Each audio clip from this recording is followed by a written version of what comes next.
Welcome to the Inheritance Seal, a vampire-fated mate romance, where fate is complicated, the connection is undeniable, and some bonds are written in blood long before we ever meet. There's snark, steam, and a mate bond neither of them asked for, but can't escape. Buckle up, Coven. From haunted hearts to ancient curses, you'll find stories here that pull you in and don't let go. If you're into tales that twist the real and the unreal, you're in the right place. Nyxen Audiobooks. Hit that subscribe button, and let's dive in.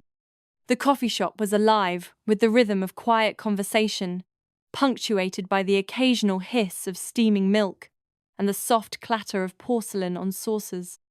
The aroma of freshly brewed coffee, sweet vanilla syrup, and the faintest hint of rain-drenched pavement hung in the air, enveloping Zrika and Celine in the comforting heartbeat of the city.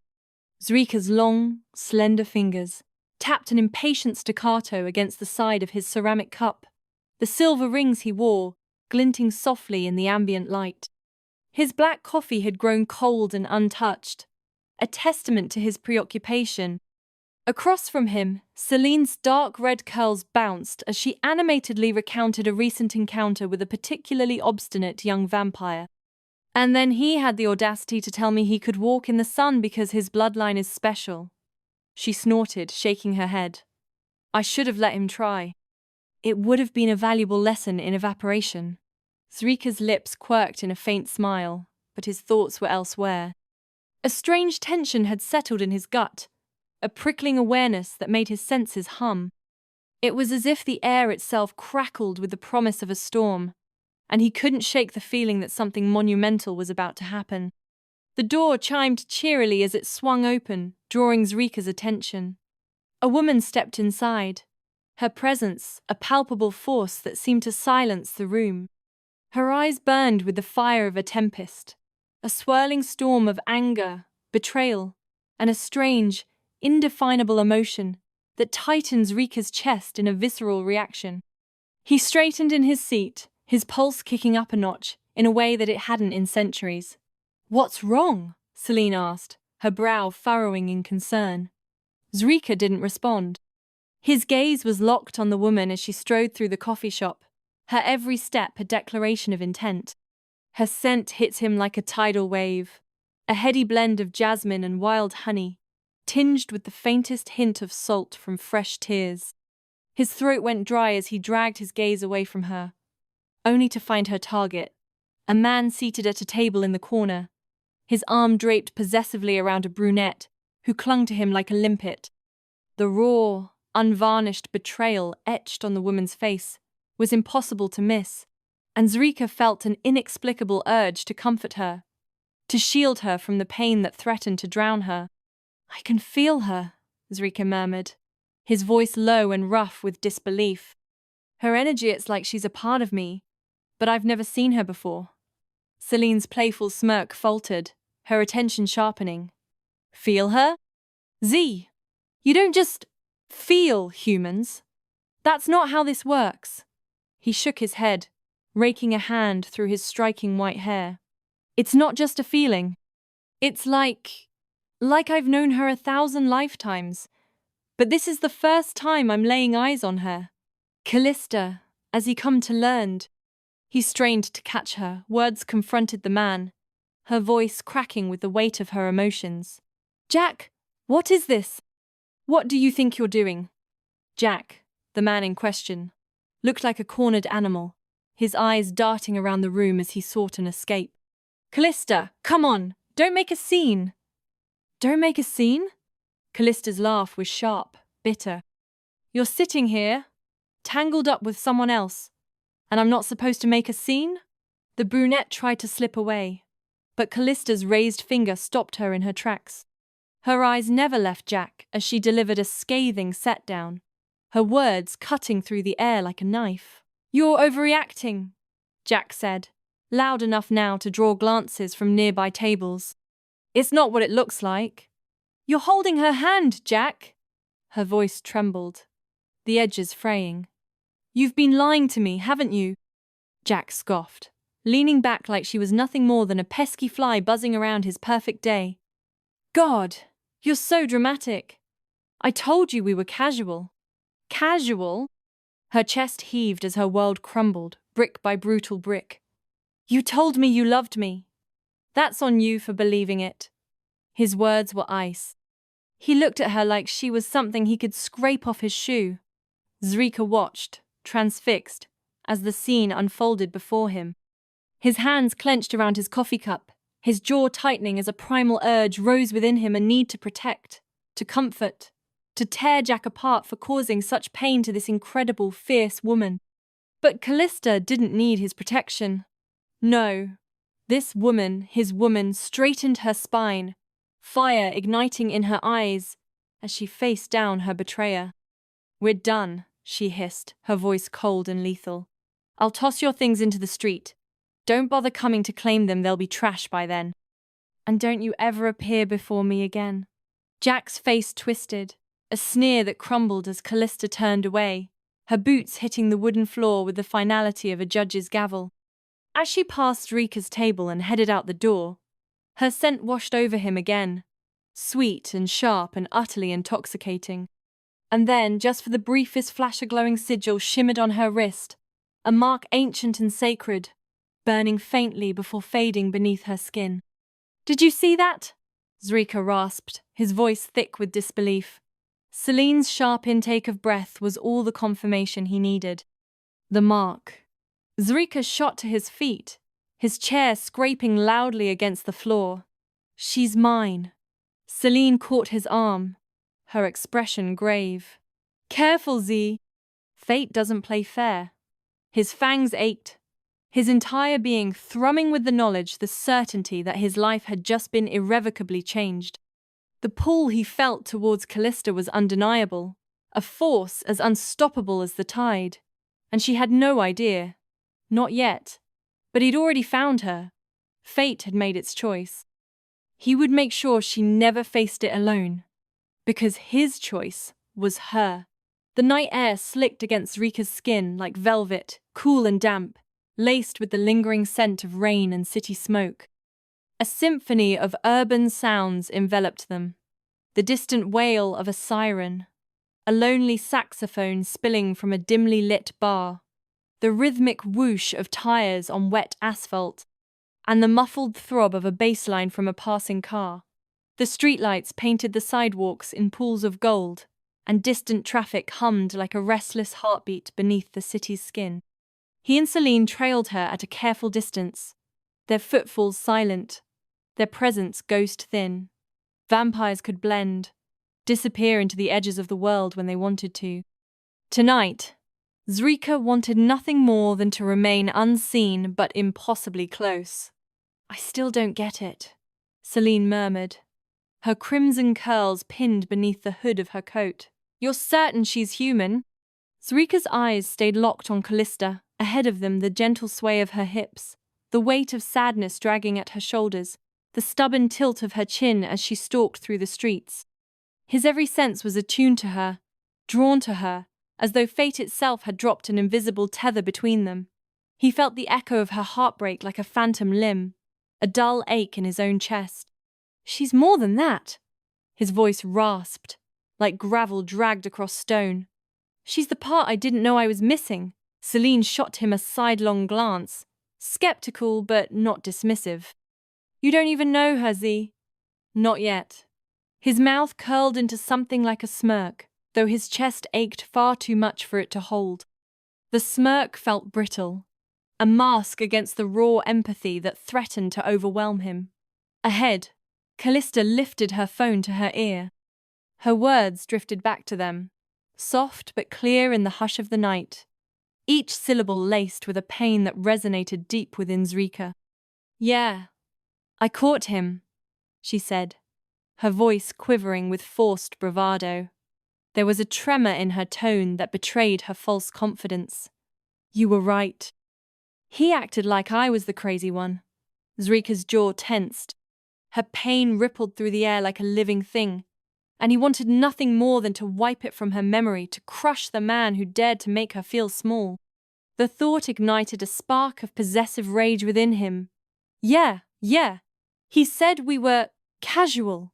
she continued bitterly, her pace quickening, her voice rising in pitch. 6 months, Sam.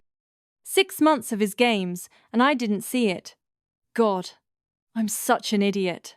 Celine sighed beside him. Poor thing's got terrible taste in men. She doesn't anymore. Zrika growled under his breath, the possessiveness coiling low in his gut, a primal instinct roaring to life. She's human, Celine reminded him quietly, though her voice had softened, laced with concern. This can't be easy for her.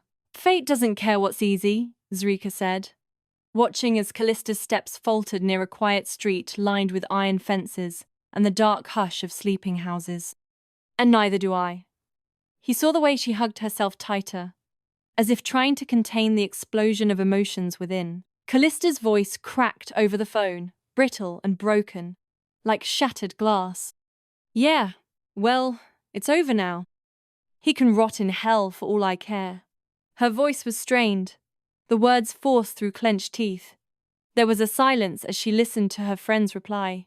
No, I'm fine, she lied. Honestly, just mad at myself. She spoke too quickly, the denial ringing false even to Zrika's ears. But her shoulders had begun to curl inward, the weight of the night pressing down on her. Zrika could see the tremor in her fingers even from where he stood. He noticed the way she kept glancing around, as if afraid someone would see her vulnerability. Yeah, I'll see you tomorrow, she said quickly, her voice tight. Thanks, Sam. Love you. The love you sounded almost automatic, a habit rather than a heartfelt expression. She ended the call, shoved the phone into her pocket, and then suddenly ducked down behind a wrought iron fence, crouching low where she thought no one would see. Her hands slapped over her mouth as the sobs came, raw and violent, as if they'd been tearing at the inside of her all along, waiting for the moment she would finally collapse beneath them. Each gasp, each stifled cry, was a dagger twisting in Zrika's soul. Zrika stopped cold. The sound of her crying shredded something inside him. It was unbearable, an ache so sharp it nearly brought him to his knees. He'd heard the screams of dying men, the agonized howls of beasts, the silence of the dead, but this broke him. This quiet, desperate sorrow resonated with a depth of loneliness he hadn't known existed. Celine laid a hand on his arm. Firm. Zrikadon. Her eyes were filled with a mixture of understanding, sadness, and a warning. His fists clenched at his sides, his entire body trembling with the force of restraint. His every instinct screamed at him to go to her, to gather her in his arms, to tell her she was not alone. He imagined the feel of her tears on his skin, the way her body would tremble against him. But he couldn't. Not yet. She's hurting, he rasped, the urge to rush to her, to pull her into his arms, clawing at his insides. I can feel it, like it's in my own bones. She's healing, Celine corrected gently. Let her Z. His breath hissed through his teeth as he stared at the broken girl hiding behind a fence, clutching her ribs as if she could hold herself together by sheer will. This won't happen to her again, he whispered, a vow stitched into the very heart and his soul. Celine's voice softened. Then we watch. We protect. We wait. Zrika's chest heaved. Patience had never been his strong suit, never had been, never would be. It gnawed at him like a caged beast, pacing, clawing for release. Waiting wasn't just hard, it was torture etched into his bones. But for her, he would burn the stars out of the sky if that's what waiting required. He'd dismantle time itself, if it meant easing her pain. He committed the shape of her to memory, the way her hair tumbled in loose waves, the way her body folded when grief swallowed her whole. He would remember this moment, not as her weakness, but as the precise, instant fate stitched their souls together. The image of her pain fueled his determination. She's going to need us, Celine said, her gaze distant. More than either of us can see right now. There was a knowing in her eyes, a sense of something larger at play. Zrika nodded slowly, the beginnings of something fierce and dangerous blooming behind his dark eyes. He felt a primal shift within him, a guardian awakening. "I'll watch over her tomorrow," he murmured, more to himself than to Celine. Celine's smile was bittersweet. "You'll watch over her always, Z. I feel that much." And as Calista gathered herself, wiping the tears from her cheeks, and pulling her armor back into place, brave and fragile mask, Zrika melted into the shadows, the tether between them pulling tight. It had begun, and he would never let her stand alone. The rain intensified as Zrika and Celine arrived at the Coven house, a sleek, shadowed apartment soaring above the city's relentless rhythm. Its glass walls mirrored the storm's fury, yet beneath the modern facade lay an ancient Foundationist safe harbor, a sanctuary where bloodlines and secrets intertwined like roots beneath the floorboards. The muted glow of the city lights reflected off the polished surfaces, lending an ethereal quality to the space. Scattered rugs, rich in color and texture, softened the minimalist design, hinting at the deep history held within the walls. Zrika shed his rain-soaked coat, tossing it onto a well-worn leather chair, his restless energy filling the expansive living room. The scent of old parchment and wood smoke hung in the air, a constant reminder of the building's age and purpose. "We know where she lives now," Celine stated, her voice calm, though her sharp, glass-like eyes followed his every move. "We can keep her safe." That's the first step. Her words should have eased his anxiety, but they fell short. "She's vulnerable," he growled, raking a hand through his already disheveled hair. "She doesn't know what's coming." Celine moved to the heavy oak table positioned near the rain-streaked windows. The table, scarred and marked with countless rituals, was a focal point in the room. Candles flickered, their flames dancing in response to the draft, seeping through a hairline crack in the window pane. She retrieved a thick sheet of vellum from a drawer beneath the table and selected a charcoal pencil from a nearby cup, her brows furrowing in concentration. "I saw part of the sigil," she said, her voice measured. "Not all of it. It flashed so quickly, but I caught this piece." She began to sketch, her hand moving with practiced ease across the parchment. Zrika crossed the room, his gaze intense as he focused on the emerging image. He clenched his fists, struggling to recall the ghostly symbol that had shimmered on Calista's skin. The air in the room thrummed with unspoken energy, a silent acknowledgement of the power they were about to unleash. "I saw this," he said, picking up another charcoal pencil and adding his portion of the mark with slow, deliberate strokes. He could almost feel the residue of the sigil's energy tingling on his fingertips. When they finished, they leaned over the parchment, their shoulders nearly touching.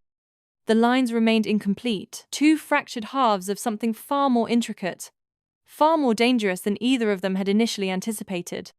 The silence in the room was thick, broken only by the drumming of the rain against the windows. "Put them together," Celine urged, sliding his piece next to hers with a gentle push.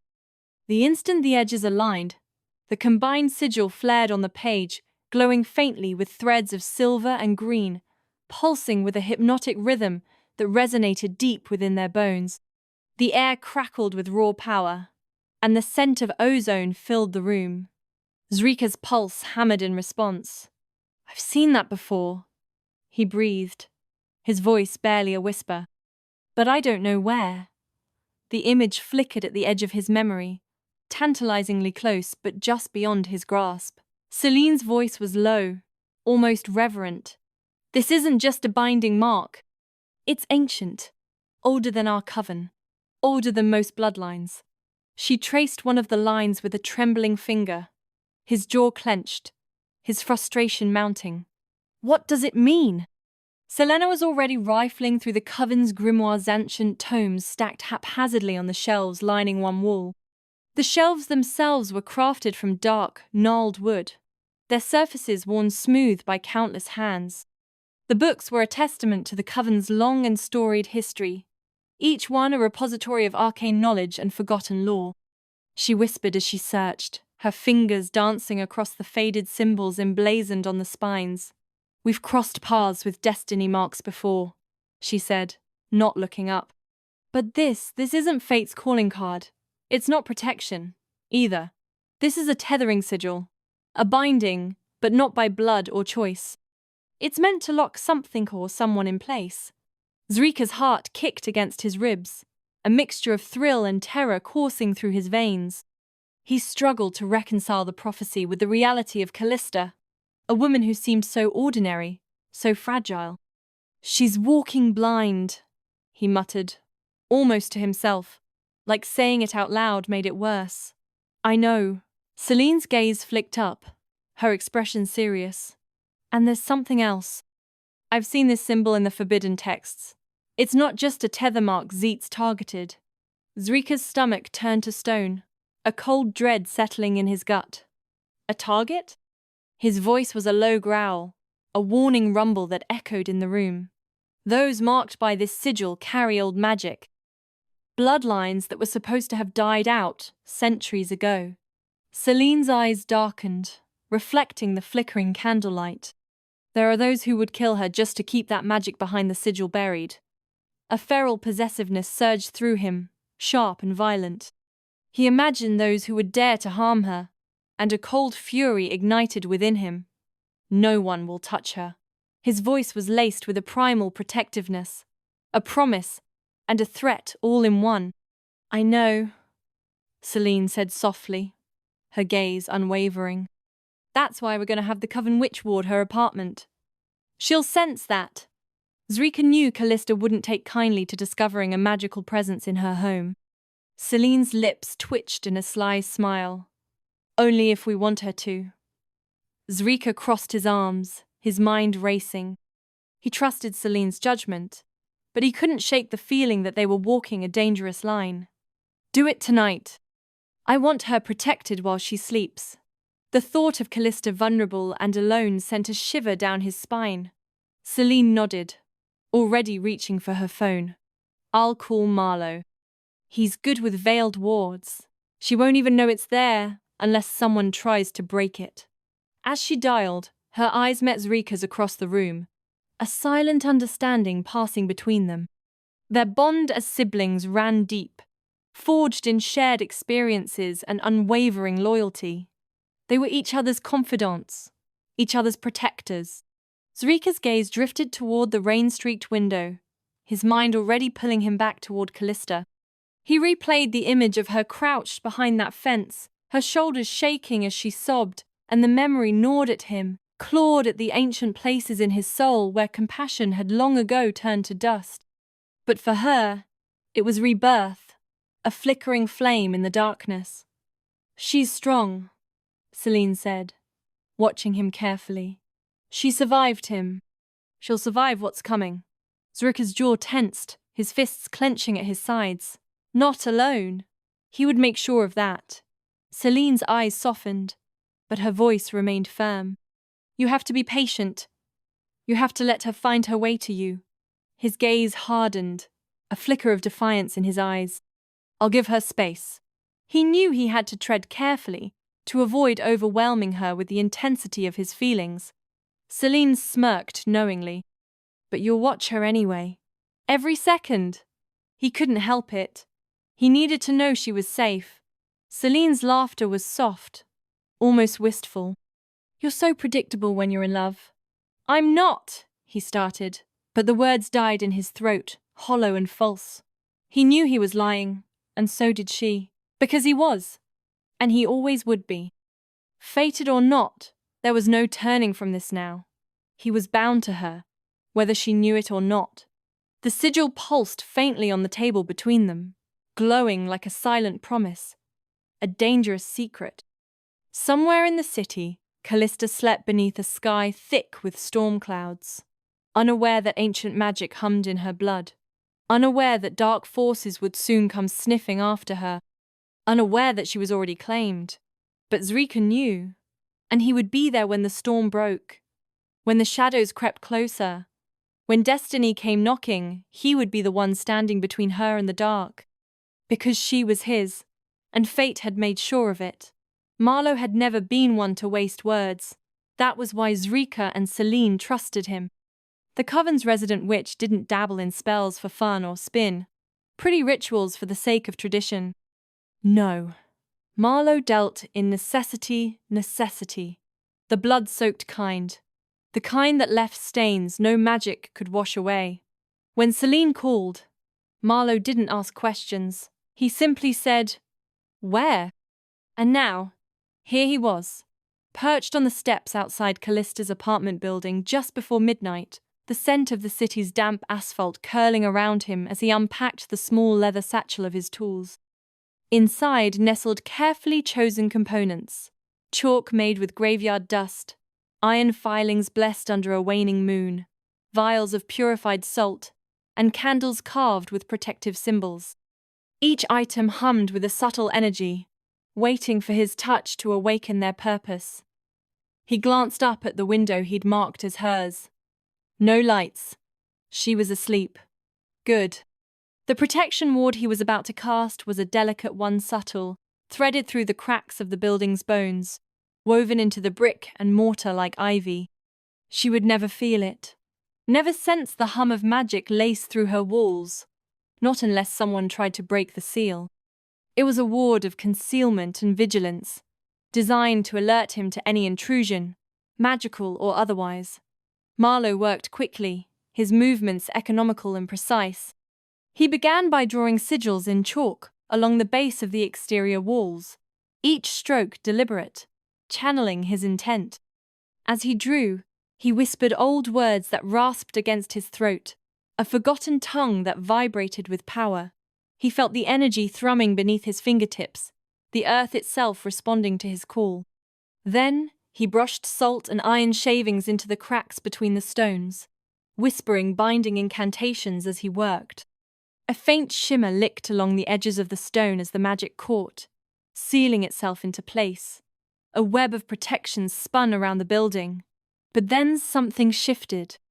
The air thickened, the night pulling taut around him as though the building itself had sucked in a sharp breath. A coldness permeated the air, not the chill of the night, but something deeper, something ancient. His skin prickled, every hair on his body standing on end. An instinct, honed by years of dealing with the supernatural, screamed at him to be cautious. Marlowe narrowed his eyes, pausing mid-sigil. That's not me. The magic that coiled beneath the surface wasn't his. It wasn't part of the ward. His own magic felt like a clean, sharp blade. This was something else entirely. It was older, deeper. It resonated with the very foundations of the building, as if it had been there since the first brick was laid. It was already there. Ah, hell, he muttered, wiping his hands on his jeans and slinging his satchel over his shoulder. The ward forgotten for the moment, he needed to investigate. He circled the side of the building, quiet as a ghost, his senses on high alert. He focused his awareness, reaching out with his magic, probing the atmosphere for the source of the anomaly.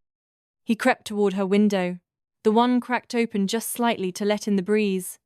There, he felt it again. A faint pulse of energy, not aggressive, not dark, but ancient, dormant. A sleeping giant, slumbering but undeniably present. And it was coming from inside her apartment. Marlowe pressed his palm against the glass, feeling the thrum of it along his bones.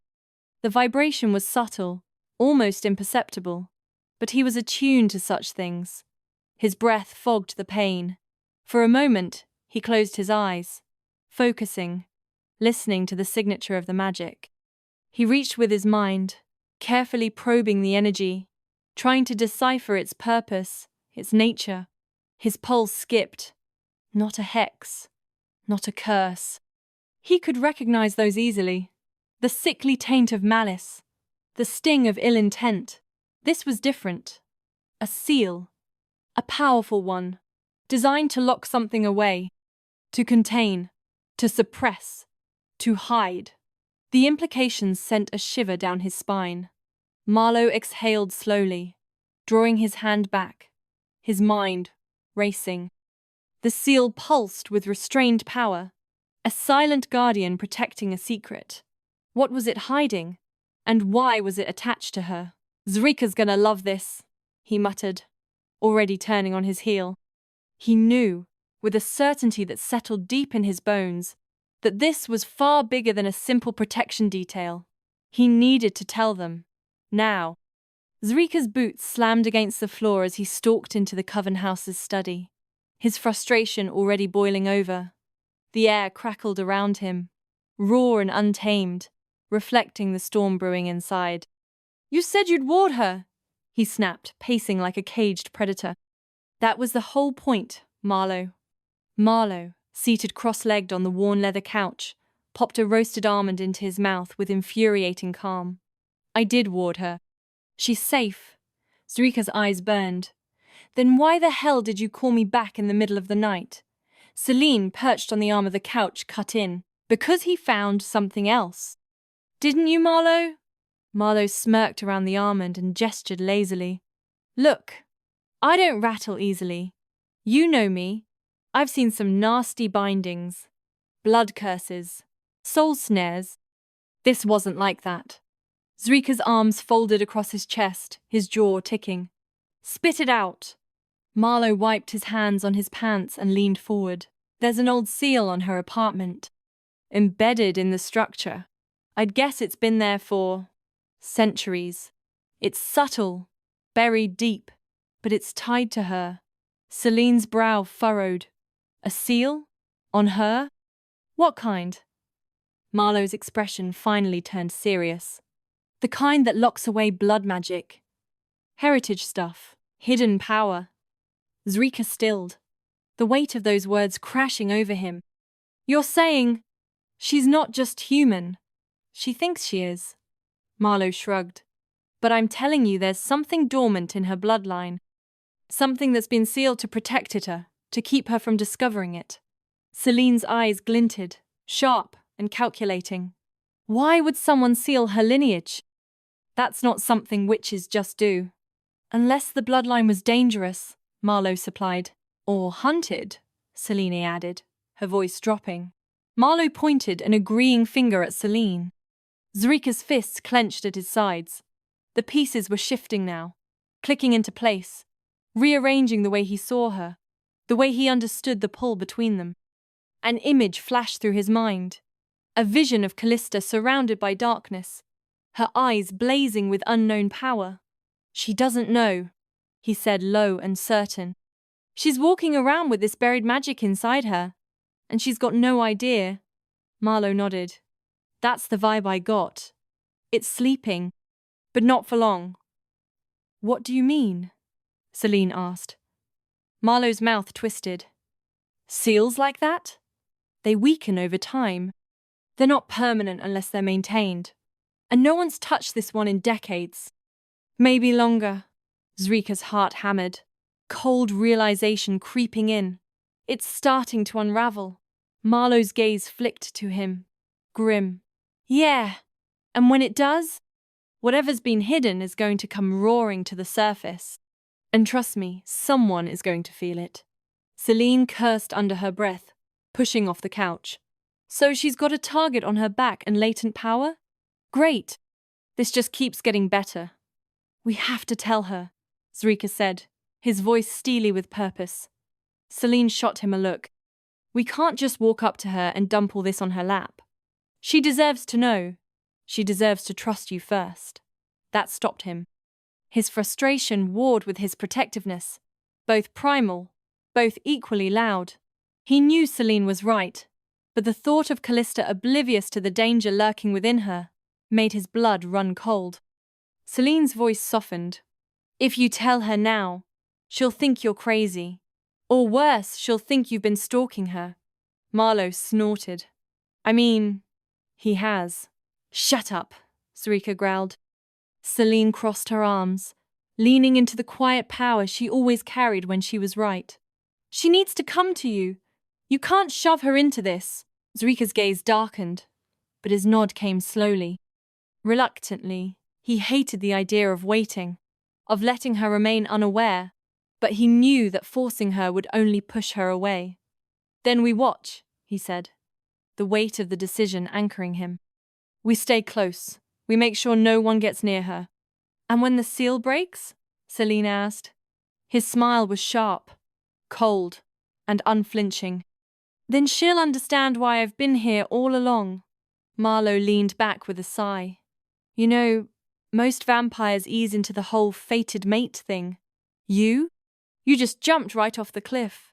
Zrika's eyes flashed with something ancient and untamed. I didn't fall. I was dragged. Celine's laughter was soft, but her gaze was already distant, calculating their next move. She was already formulating a plan, anticipating the challenges ahead. The city hummed outside their window, its pulse steady and uncaring. Millions of lives intertwined, ignorant of the supernatural currents that flowed beneath the surface. But something was waking beneath its streets, beneath Calista's skin, beneath the centuries-old seal that had been quietly eroding for years. The threads of fate were tangling, drawing them all closer to a confrontation they couldn't avoid. And soon the past would come crashing down around them. Secrets would be revealed, alliances tested, and loyalties shattered. But Zrika would be there. He had to be. Because she was his, and he would tear the world apart before he let it take her. Callista's apartment overlooked the buzzing arterial roads, where cars screamed past, without noticing the small lives unraveling behind their windows. She sat on the worn couch, a cup of chamomile tea clutched in her trembling hands, the steam brushing against her tear-flushed cheeks. The weak winter sun struggled to penetrate the grimy window, casting long, melancholic shadows across the room. The apartment still smelled like him. She hated that. It clung to the pillows, a faint, lingering musk of his favorite aftershave. The old leather jacket he'd left behind, slung over the back of a chair, mocking her with its empty embrace. The stupid cologne that now smelled like betrayal, a cloying sweetness that made her stomach churn. I'll toss it all out tomorrow. She promised herself that. Tomorrow, a clean sweep, a fresh start.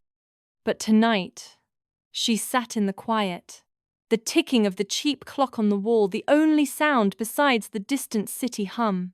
Her phone glowed with unread texts from the same friend she'd called earlier, offering variations of, "I'm so sorry," and "Let's get drinks." Her chest still felt raw from crying behind that fence, the memory of his words echoing in her head like a broken record. There were things to sort, things to feel. But tonight, she was simply alone. Across the city, Zrika sat with Celine in the dark pulse of the Coven's sitting room, his hands clasped, his fangs grinding behind tight lips. The air hung thick with the scent of old leather and beeswax, a scent that usually grounded him, but tonight offered no solace. "She won't trust me, Celine," he said, staring at the dying embers in the hearth. The fire crackled softly, a counterpoint to the turmoil raging within him. Celine raised a perfectly shaped brow. "What makes you say that?" She looked at me for a split second, back in the coffee shop. Just a second. His voice tightened, bitter. And I could feel it. Her walls. She doesn't let people in. Gee. Sounds familiar. Celine deadpanned. His mouth twitched, almost a smile. "She'll trust you." Celine's smirk grew sharp. "Because I'm prettier?" "Because you're safe," he corrected. "Because women trust other women. And right now, she needs a friend." Celine stretched like a cat, graceful and dangerous. The movement showcased the lean muscle beneath her dark clothing. "You want me to accidentally bump into her?" "I want you to insert yourself into her life," he said bluntly. "Casual. Natural. You're good at that. Let her lean on you. Get close." Celine's playful expression softened, her eyes sharpening with understanding. "You want her to choose you, eventually." "Without force." Zrika's jaw tightened. "I want her to trust me before the rest of her world crumbles." "And in the meantime," Celine mused, "I'll be her friend." "You'll be her anchor," he said. "She'll need one when the seal breaks." Celine tapped her chin, pretending to think. Do I get to pick the meeting spot? She goes to that little bookshop near the park every Thursday. I've seen her there twice now. Stalking, Selene sang. Strategic surveillance. He shot back. Selene laughed. A genuine, warm sound that chased away some of the shadows in the room. Okay. I'll handle it. I'll be charming. I'll be helpful. I'll just happen to be in the same aisle. Zrika leaned back, his gaze distant but electric. I need her to feel like she found you. That she chose you, and when she's ready, she'll meet you. Selene finished, her voice gentler now. And by then, I'll have built the bridge. Zrika's throat worked, his emotions bottled so tightly they could shatter. Thank you. Selene's eyes flickered, and she stood, brushing imaginary dust from her dark jeans. Don't thank me yet, Z. She might hate me. People do, you know. I have that effect. You don't. I do, she grinned. But beneath the teasing, Selene understood what Zrika couldn't quite say out loud. He needed this to be right, not forced, not claimed by instinct alone. Earned. Fate had written their names in the same bloodline, but trust? Trust would be built with small conversations, coffee cups, shared stories, human things. Selene would start that. Calista flipped through a worn copy of Wuthering Heights, her fingers trailing the delicate edges of the pages, as if she could scrape something new from a story she already knew too well. The scent of aged paper and binding glue filled her nostrils, a comforting, familiar aroma. Thursdays are always my comfort, she whispered quietly to herself. The storm had settled, but the sky remained grey, pressing low over the city like it was listening. The muted light filtered through the large front window of the bookshop, casting a soft glow on the shelves filled with literary treasures. A jazz record played softly on the shop's sound system, a melancholic tune that mirrored her mood. As she wandered toward the poetry section, her mind heavy with the weight of the breakup and the ache of unanswered questions, a tall woman with sleek dark hair and sharp hazel eyes turned into the same aisle. They nearly collided. Oh, sorry, the woman said quickly, her hands raised in surrender, a small laugh in her voice. The air around her crackled with subtle energy, a warmth that drew Calista in despite herself. Calista blinked, stepping back with an awkward smile. No, it's okay. I wasn't looking where I was going. The woman's grin was easy, warm, and genuine. That's usually me. I get lost in the titles and forget I have a body attached. Her eyes sparkled with amusement, and Calista noticed a hint of mischief in their depths. Calista actually laughed, surprising herself. It was a small sound, but it felt good to laugh. The woman offered her hand. Selene. Her hand was cool and smooth against Callista's. Calista. Selene's gaze flicked to the book in Callista's hand. Let me guess you've read that a dozen times, but you're picking it up again because it feels like visiting an old friend. Callista's mouth parted. That's exactly right. A wave of surprise washed over her. It was strange how someone she'd just met could understand her so easily. Selene smiled knowingly. Same. Except I do it with Jane Eyre. All that quiet rebellion tucked behind polite conversation. Iconic. She tucked a strand of hair behind her ear, her gaze thoughtful. Plus, Mr. Rochester is just the right amount of damaged. Calista let out a soft breath, some of the tension in her shoulders loosening. It's nice to meet someone else who gets it. There was a connection forming between them, a shared understanding of the power of stories. Selene's eyes crinkled. What can I say? I have a thing for brooding love stories and complicated people. They chatted easily from there, drifting through the aisles, comparing dogged favorites, trading commentary on overhyped authors and underappreciated classics. The air between them buzzed with easy camaraderie. Selene never pushed, never pried. But when Callista's guard started to slip, when her eyes flickered with hints of sadness, Selene gently changed the subject, letting her set the pace. She steered the conversation to lighter topics, witty banter about favorite authors and the absurdity of literary snobbery. Before they knew it, an hour had passed. They agreed to meet for coffee next week at a small cafe down the street. No pressure. Just two women who loved books. Celine left first, waving with a crooked smile as she stepped out into the grey afternoon. Calista watched her go, a small smile playing on her lips. When she rounded the corner, Zrika was waiting in the shadows of a nearby alley, his hands stuffed in his pockets, his body humming with impatient curiosity. The brick walls of the alley were damp and shadowed, a stark contrast to the warmth of the bookshop. Celine smirked. She likes me. She could feel Zrika's anticipation, the barely restrained energy radiating from him. She should, Zrika muttered, his eyes still pinned to the door where Calista remained inside, her presence like a pulse he couldn't stop feeling. He could almost taste her loneliness, the lingering scent of her heartbreak. She's smart, guarded. She doesn't trust easily, but she's lonely. Celine's voice softened. She needed this. She needed you, sister, Zrika said. Selina rolled her eyes. Don't get poetic on me. His smile was faint, distant. Was it enough? To start? Celine's answering grin was all sharp teeth. Oh, I've got her now. She'll be asking me to hang out again in no time. Zrika's gaze flicked to the window where Calista sat thumbing through another book, her expression lighter than it had been in days.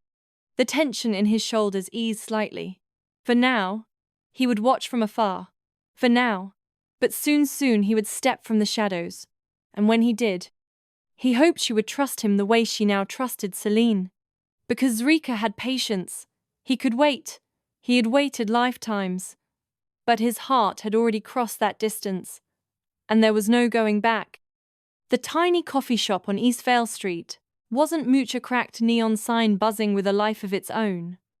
Mismatched chairs that scraped the floor like distant thunder, and a barista who seemed permanently halfway through his shift and over everyone's nonsense. But for Calista, it had become a kind of refuge. When she walked in and saw Celine already tucked in a corner booth, waving her over with a warm grin, and two steaming cups waiting, something inside her unclenched. Finally. Something that didn't feel like a fight. Hey you, Celine called as Calista slid into the seat opposite her. I wasn't sure how you take your coffee, but you struck me as just a splash of milk, no sugar kind of girl. Callista's mouth twitched, surprised. That's exactly how I take it. Celine winked. Told you I'm good at people. You're suspiciously good at people. That's my secret power. They settled into easy chatter, swapping stories about terrible exes and worse landlords. Celine was magnetic funny, without trying too hard, open without oversharing, and so painfully normal in a way Calista hadn't realized she needed. When Celine handed over her phone and said, "Let me have your number. I have a feeling we're going to need midnight rants about terrible poetry soon." Calista didn't hesitate. She typed in her number, something warm blooming in her chest.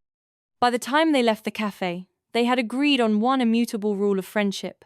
No judgment, no pretending, and no apologies for late-night calls. Calista sat upright in bed, her legs tucked under a blanket, completely absorbed in her book. The quiet hum of the night wrapped around her until her phone buzzed sharply on the nightstand, startling her. The screen lit up Celine. A small smile tugged at her lips. They hadn't known each other long, but Calista didn't want to miss the chance to talk. She picked up quickly. Hey, you're not interrupting. I was just reading. Oh, good, Celine said, sounding a little unsure but trying to keep it light. I wasn't sure if I was waking you up. Nope, I can never really sleep this time of night. Calista glanced at the book in her lap. I usually read until I can convince my brain to quiet down. Celine laughed, a little awkward but sincere. Yeah, you do give off that books at midnight vibe. Guilty.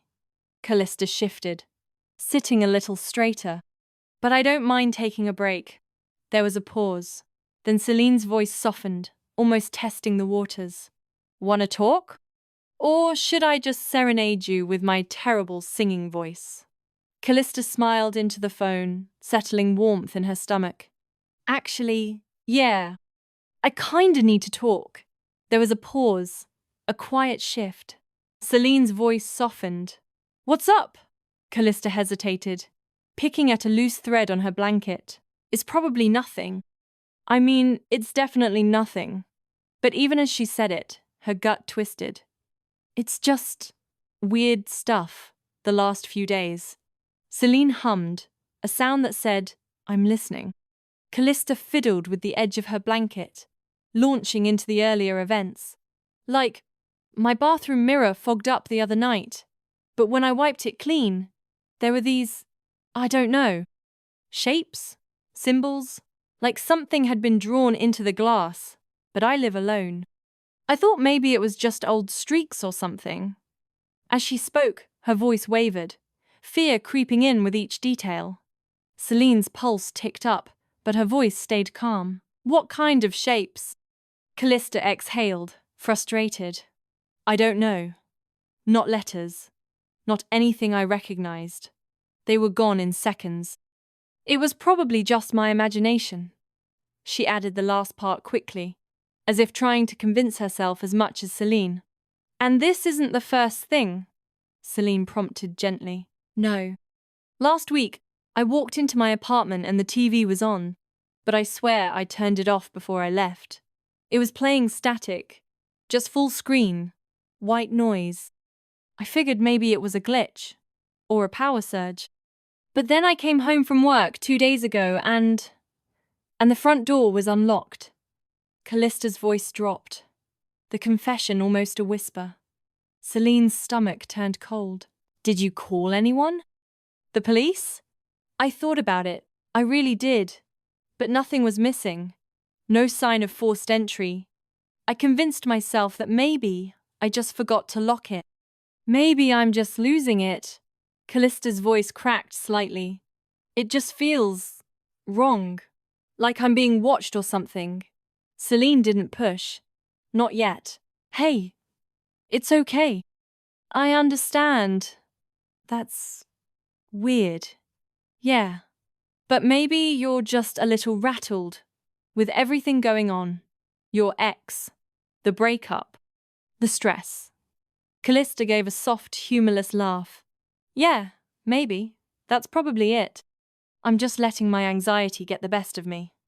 It makes sense, Celine agreed. But I want to hear everything you've observed. I want to be sure. Anything else? Celine asked, making sure to keep her voice casual. There was a pause, a hesitation. Calista was clearly wrestling with something. And then, actually, yeah, this one's harder to shake. There was a tremor in her voice now. Celine's grip on the phone tightened. There's this man, Calista whispered, her voice suddenly fragile. I've seen him outside my apartment twice now. And once, outside my work. Each sighting seemed to give her more anxiety, and Celine could relate. Celine's breath caught. What's he look like? Calista hesitated, her voice dropping to a near whisper. That's just it. He's noticeable. He stands out. Pure white hair. Not grey-white. Like snow. And these black clothes. Always. She paused, as if waiting for Celine to dismiss it as a coincidence. Celine felt the weight of that description hit her like a freight train. White hair. Oh no. Calista pressed on, her words rushing out, but not from fear, more like confusion she couldn't untangle. I know it probably sounds strange, but there's just something about him. I can't explain it. He doesn't do anything. He just stands there, like he's waiting, like he's meant to be there. Somehow. She shook her head, trying to brush it off, but failing. It's probably nothing. People can stand wherever they want, look however they want, but with him, it's like there's this pull I can't figure out. He just sticks in my head. Celine steadied her breathing. Did you get a photo? I tried. Both times. By the time I got my phone up, He was gone. Fast. Like he knew I was going to take it. Calista paused, letting out a shaky breath. It's like he disappeared into thin air. I feel crazy even saying it out loud. Celine's mind was spinning, threads tying themselves into a knot she didn't like. It's okay, Calista. I understand that you're scared. What did you feel when you saw him? Celine asked, her voice low, knowing this mattered. Calista hesitated, searching for words she didn't really have. It wasn't fear. Not exactly. It was. Like I couldn't look away. Like something caught me hooked meandered for a second. Everything else just dropped away. My chest felt like it was buzzing, like static under my skin. I wasn't scared. I was just stuck. Like whatever that moment was, it wouldn't let me pass through it. Celine pressed her lips together, pulse hammering. Zrika. The idiot couldn't help himself. The bond must be dragging him toward Calista without his conscious consent. His instincts tether were pulling him to the edges of her life even though he swore he would wait. Even though he promised to let Celine lay the groundwork, Callista's voice pulled her back. Sorry, I'm dumping all this on you. It's probably nothing anyway. The thoughts are just going around in my head and can't get out. Celine's reply was instant and firm. No, I don't. I think you've been through a lot. And sometimes weird things cluster together when we're already on edge. But you're not crazy. I believe you. Calista exhaled, the relief palpable. Thank you. I don't know why, but it feels better saying it out loud. Call me anytime, Celine said softly. Even if it's just to tell me your TV turned itself on again. Or if you feel like you're being watched. Calista laughed, small and real. Deal. Thanks, Celine. I really appreciate it. Callista's words brought Celine comfort as well. Anytime, Calista. You're my friend, and I want you to feel safe. We can work through this together. They talked for another hour about nonsense books, music, and the worst movie they'd both ever seen. It was easy. Safe. When they finally hung up, Celine sat in the quiet, staring at the ceiling, her mind racing. She texted Zrika, "We need to talk. Tonight. You've been seen." His reply was instant. Where? Outside her apartment. And her job. She noticed you, Z. She felt you. You're not as invisible as you think. There was a long pause. Then, I wasn't trying to be seen, I needed to be sure she was safe. Celine ran a hand through her hair, exhaling sharply. You're pulling on the bond without realizing it. She's feeling you, Zrika. It's starting. Faster than we thought. Another pause. Tell me everything she said. Don't leave anything out. Celine's jaw clenched.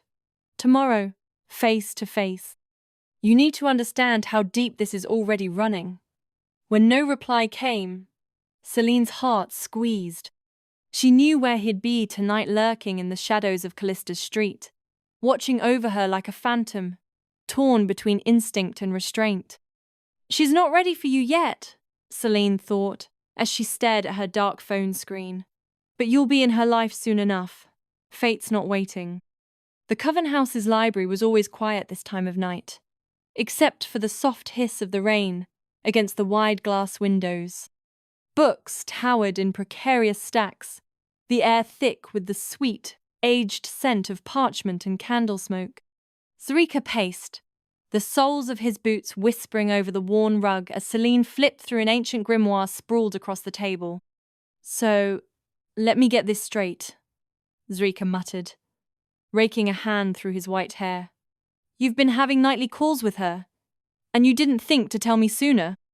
Celine arched a brow, unbothered. She trusts me. We're building rapport. I didn't want to rush it. You're building a relationship while she's seeing me in broad daylight and thinking I'm some serial creeper. Celine gave a casual shrug. You are creeping.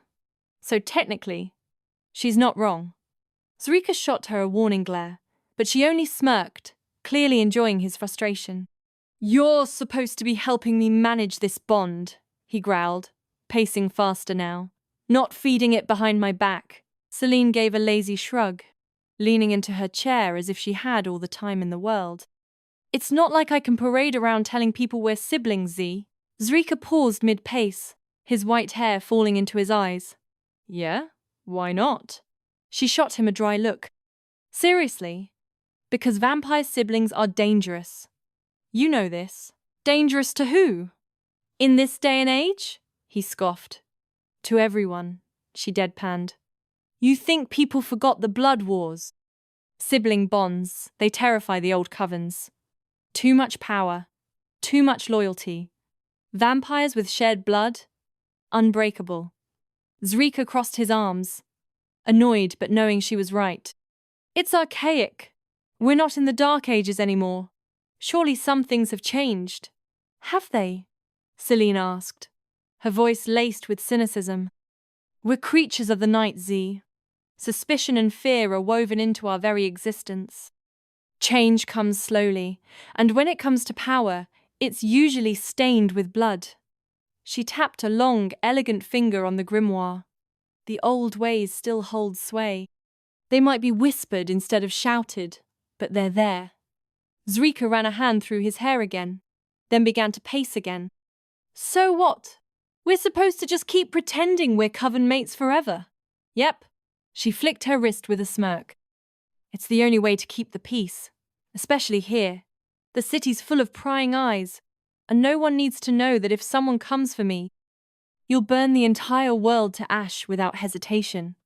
Zrika's jaw twitched, his white hair catching the soft light as he looked away. I would burn the world for you.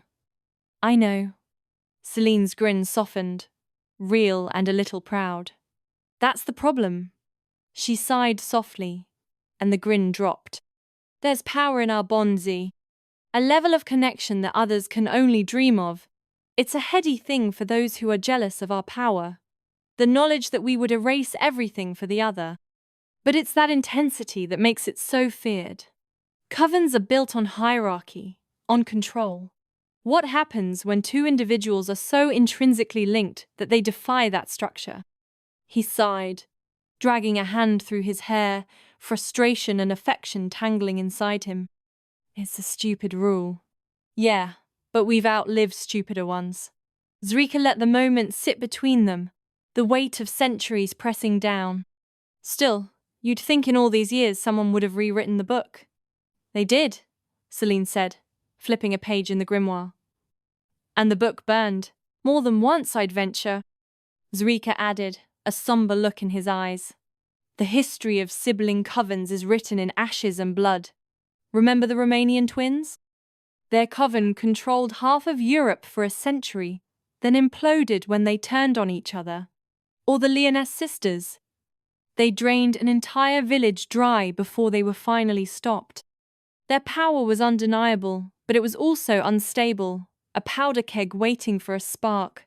His sharp laugh cracked the tension, but the thought lingered, dangerous, bitter, and true. Zrika rolled his eyes, but a reluctant smirk tugged at his lips. You're impossible. And you're predictable. They settled into a rhythm, Zrika pacing, Celine skimming dusty texts, the crackle of thunder filling the silence. She's stronger than we thought, Celine mused, her voice thoughtful. She's not just connected to you, Z. She's starting to pull power into her space without realizing it. It's like a beacon. A beacon for what? Zrika's frown deepened. For everything that hunts in the dark. His jaw tightened. Celine leaned forward, elbows on the table. She's already sensing you, feeling your pull, and now this. Man with the white hair. She shot him a knowing look. She's not imagining it. You're tethering yourself to her every time you get too close. Zrika dragged a hand down his face. I can't help it. It's like gravity. You can help it. You're just not trying hard enough. Celine paused, her gaze hardening. This isn't a game, Zrika. The stronger she becomes, the more attention she will attract. Not all of it will be friendly, and it isn't fair to her for you to be so close to her, like you've been doing. You need to remember that we keep our family hidden for a reason. and you may be inadvertently endangering her by being so close. Before he could fire back, Celine's phone buzzed on the table, its sharp trill slicing through the quiet. She glanced at the screen, her blood going cold. Calista. Hey, Calista. You okay? Celine answered quickly, already hearing the tremble in the girl's voice. Celine, I know it's late. I'm sorry, but I didn't know who else to call. Her voice cracked, thick with panic. Something's wrong. Something's really wrong. Zrika's head snapped up, his entire body on high alert. Celine's tone dropped into soothing calm. It's okay. Take a breath. Tell me what's happening. Callista's words tumbled out in a rush spiral. I was going to step out to the store, but the front door, it won't open. I thought maybe it was stuck, but it's like it's sealed shut. Won't budge. And the windows too. I open my bedroom window every night for air, but tonight it won't move. I even tried the one in the kitchen. It's like they're locked from the outside, but I checked they're not. Celine's pulse spiked. Calista, listen to me. Are you alone? Yes. Yes, I'm alone. Her breathing quickened. But it feels like I'm not. I don't know how to explain it. The air feels heavy, like something's pressing against the walls. Two don't know what's happening. Zrika was already grabbing his jacket, his eyes burning with purpose. Put her on speaker, he mouthed. Celine did. Calista. Zrika's voice cut through the speaker, steady, controlled. It's Zrika. I'm Celine's brother. I'm going to need you to stay calm. There was a small, startled silence on the other end. Brother? Calista echoed, confused. With the white hair? Wait, what? No time to explain right now. Celine jumped in gently. Just trust us, okay? We're coming to you. We know where you live. Callista's voice trembled. How do you know where We'll explain when we get there, Zrika said firmly. But you need to stay on the phone with us. Go to the center of your apartment, away from the windows and doors. Can you do that for me? A beat. Okay, I'm moving now. They could hear her footsteps shuffle through the apartment, her breathing ragged. Celine locked eyes with Zrika as they sprinted toward the door. This isn't just a protection sigil anymore, she said tightly. Something's trying to trap her. Something wants her isolated. Zrika's jaw clenched. And they picked the wrong woman to mess with. Agreed. Callista's small voice crackled through the speaker as she settled on the floor. Celine? Zrika? Please hurry. We're coming, Zrika promised, his voice like steel. We'll get you out. They slammed the door behind them, the storm swallowing their silhouettes as they vanished into the rain. The rain had thickened into a relentless downpour, each drop slamming against the pavement as Zrika and Celine sprinted toward Callista's apartment building. Streetlights glowed like hazy orbs through the mist, and thunder growled low in the distance, as if the sky itself were watching. Zrika's white hair clung to his forehead, rain streaking down his sharp cheekbones. But he barely noticed. His senses were laser-focused, burning through the pull in his chest that anchored him to Calista. A raw, desperate energy fueled his every stride. The distance felt agonizingly long. Celine kept pace, her boots splashing through puddles. Stay sharp. If someone's sealing her in, they might still be close. I don't care if they are, Zrika growled. His voice was a low, guttural snarl. I'll tear through them. The thought of anyone standing between him and Calista ignited a white-hot rage within him. He would become an unstoppable force. They reached her building in record time, Zrika pounding his fist against her door. The wood vibrated under the force of his blows. Calista! It's us! Open up! Each second of silence was a fresh wave of panic crashing over him. No answer. His stomach dropped. It was like plummeting into a freezing abyss. He slammed his palm against the door again, harder, the pain in his hand insignificant compared to the fear that gnawed at him. Calista! Can you hear me? His voice was laced with a desperate urgency. Silence.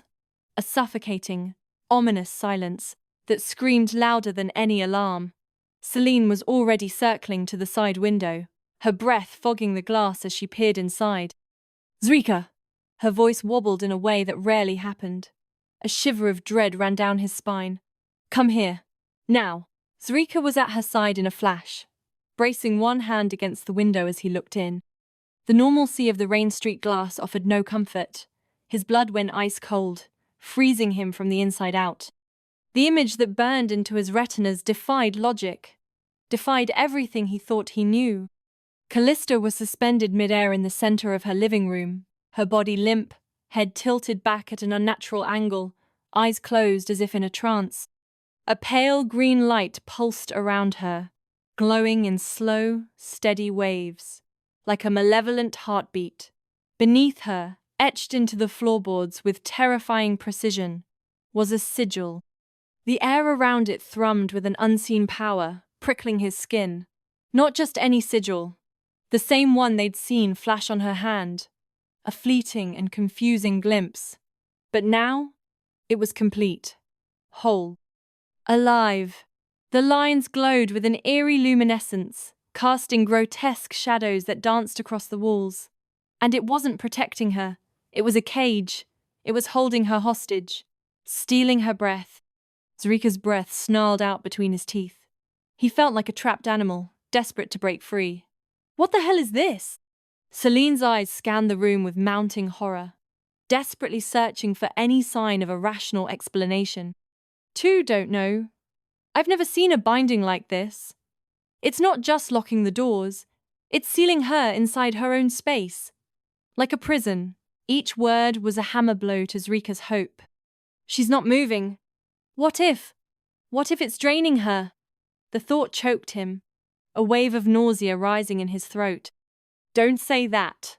Celine shoved her fist against his chest to snap him out of it, her own fear barely contained. Don't ever say that. Zrika's heart slammed against his ribs, a primal protective surge threatening to rip him apart from the inside out. The bond between them vibrated like a plucked string, the ache of her panic still fresh from the phone call. He remembered the frantic, terrified sound of her voice, and the memory fueled his desperation. He had to get to her. Now. Had to break this nightmare. She's breathing, Celine whispered, relief trembling at the edges of her voice. It was a fragile lifeline in the sea of terror. Look, her chest. Barely, but she's breathing. Zrika exhaled, a harsh shudder that burned all the way down. He watched, his gaze fixed on the almost imperceptible rise and fall of her chest, clinging to that tiny sign of life. We're going in. He would not be denied. Celine grabbed his arm, her fingers biting into his sleeve. Z. Wait. This isn't just a lock. It's a warded seal. You bust that door down and you might set off a backlash that could hit her instead of us. Her voice was tight with urgency. His jaw clenched, white hair slicked back, rain streaming over his pale skin. He was a storm of pent-up rage, ready to explode. Then how do we break it? Celine's eyes flicked between the sigil and the faint shimmer that coated the apartment's threshold. The very air around it distorted. It's ancient, and whoever cast it knows what they're doing. This isn't some amateur hex. This is bloodline magic. A chilling realization dawned on her. Zrika's mind raced. Marlowe had said Calista might have inherited something dormant, something she didn't even know about. Could this be it? Is it coming from her? He asked, voice rough. Is she the one activating it? The thought of Calista being the source of her own imprisonment was unbearable. I don't think so. Celine squinted, tracing the threads of green energy with her sharp gaze. It's not moving outward. It's pulling inward. Like something's claiming her, binding her to it. The words hung in the air, heavy with dread. Zrika's fists curled tight enough to crack bone. He felt utterly helpless, trapped outside while Calista suffered within. We can't leave her like this. We won't. Celine's voice dropped, steady and cold now. She was shutting down her fear and focusing on the problem. But we need to be smart. I'm calling Marlowe. He might be able to talk us through cracking the seal without hurting her. Zrika's eyes never left Callista's suspended form. She looked weightless, vulnerable, trapped in something ancient and ruthless, something that threatened to consume her. He couldn't bear the sight of her like this, stripped of her strength, her spirit dimmed. "Zrika," Celine said gently, placing her hand on his shoulder. "We'll get her out, you hear me? We're not leaving her." His throat tightened. He could barely force the words out. "I know." But inside, a desperate impatience clawed at him. He wasn't going to wait long. Minutes felt like hours. If the witch didn't have answers soon, he'd tear the world apart to get to her. He would unleash a power he barely understood, a force of pure, unadulterated rage. Celine pulled out her phone, stepping away to make the call. Her voice was low and urgent, her words lost to the rain. Zrika pressed his palm to the window, the cold glass a stark contrast to the burning desperation inside him, whispering, "Hold on, Calista. I'm coming for you." His voice was a promise, a vow etched in blood, and the sigil beneath her feet pulsed like it heard him. A silent acknowledgement, a chilling response to his desperate plea. Marlowe arrived swiftly, his rain-soaked coat clinging to his tall, wiry frame as he inspected the apartment building's perimeter with a grim expression. A man old enough that his age had folded into his bones, but still sharp enough to make most vampires pause. Celine briefed him quickly while Zrika paced like a caged lion, his white hair plastered to his scalp, the rain refusing to let up. "She's still suspended," Celine said, her eyes flicking between the glowing sigil on the apartment floor and the faint barrier shimmer tracing the doorframe. "There's been no change," Zrika growled low under his breath. "She's not moving. How is that no change?"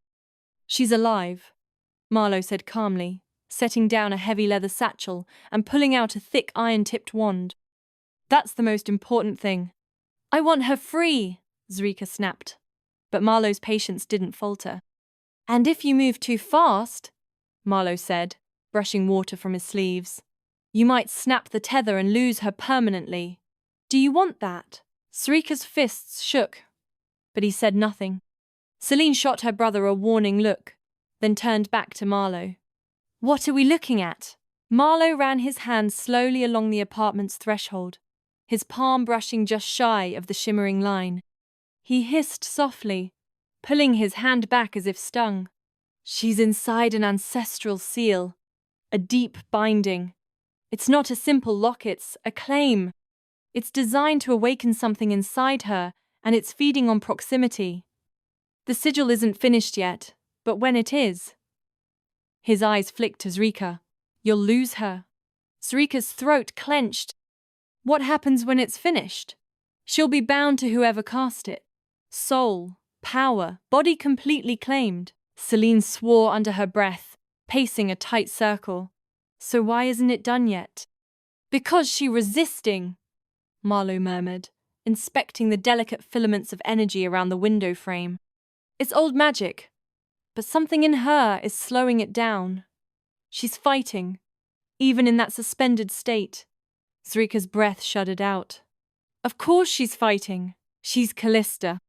"We can't crack this from the outside," Marlowe continued. "Not without tearing the seal. We need more time, more information." Zrika's eyes burned into the glowing sigil inside the apartment. "How much time do we have?" Marlowe hesitated, which told Zrika everything he needed to know. "Days," Marlowe finally said. "A handful. Maybe less if whoever casts this is close by and pushing." Celine snapped her fingers, her eyes suddenly sharp. "The neighborhood," Zrika blinked. "What?" "We need to scout it. All of it. Street by street. If the caster's nearby, if they're monitoring the seal, we'll feel it. We can't have someone reinforcing it from within arm's reach." Zrika's mind whirred, already falling into step with her plan. "And if we find them?" Celine's smile was all teeth. "We'll make sure they can't reinforce anything again." Marlowe was already pulling out chalk and small iron nails, beginning to scribe minor wards along the building's edges. He worked with precise, economical movements, drawing symbols of protection and containment on the brickwork, muttering low incantations under his breath. The scent of ozone filled the air, a faint crackling energy clinging to the newly drawn symbols. These will alert us to magical incursions, but they aren't foolproof. Just a first line of defense. You'll need a base close by, somewhere you can work from, somewhere anchored. You can't exactly keep loitering in the street. Celine's gaze slid down to the apartment directly below Calista's. Empty, vacant, accessible. Her smirk tilted. Think I just found our base. They slipped inside the building's lobby, Zrika tearing open the lock on the ground floor door with a flick of his wrist. The apartment was dusty but intact, the stale air clinging to old plaster and creaking floorboards.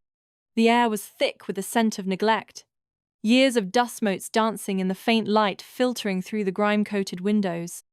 Celine started pacing through the space, already visualizing the layout. This place is a mess, but it has potential. She ran her hand along a dusty windowsill. We can ward this, set up scrying points, keep her in direct line of sight. Marlowe, can you reinforce the connection somehow?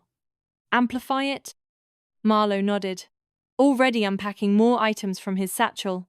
Small vials of shimmering liquid, braided cords of silver, and bundles of dried herbs. I can establish a sympathetic link, but it will require a focus. Something of hers, or something intrinsically connected to her magic. Zrika stepped to the window, tilting his head to see the faint green glow from the apartment above. Calista, still suspended, still locked in that otherworldly stasis.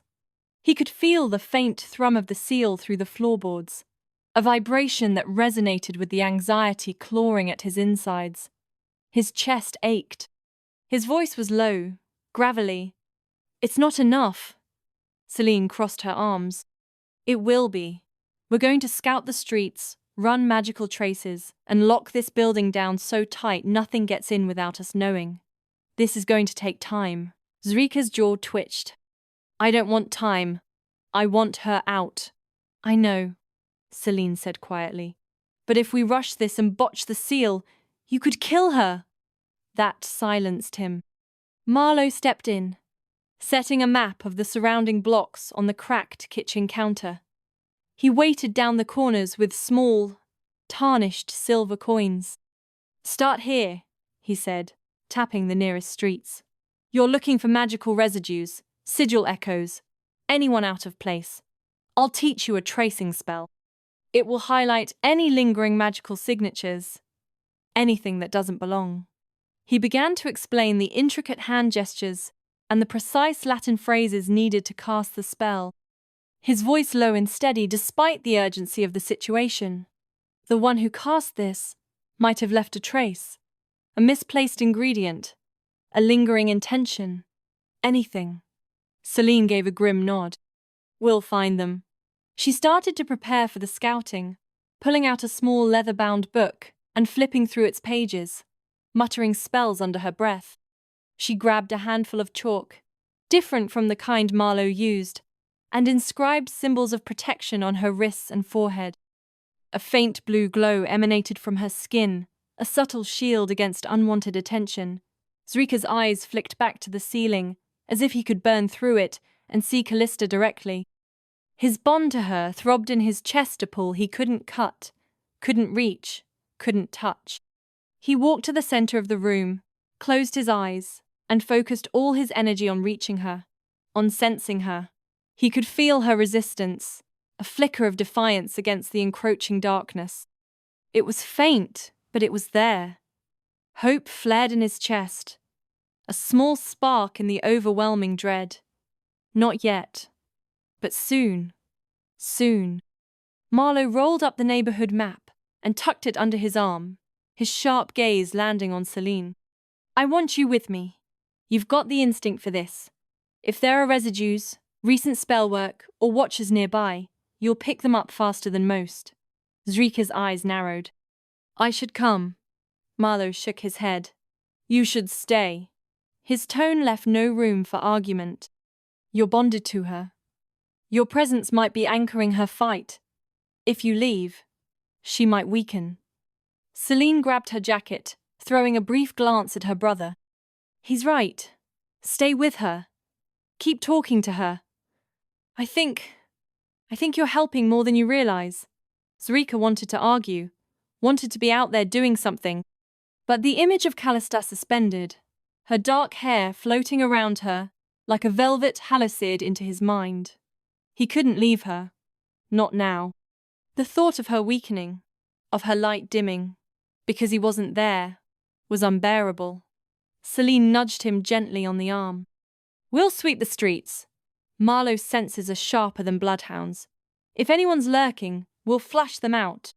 Zrika gave a stiff nod, and they slipped out the door, leaving him alone in the dusty apartment, the ceiling above faintly glowing with that haunting pale green pulse. The silence of the apartment amplified the rhythmic thrum of the ward, a constant reminder of Callista's precarious state.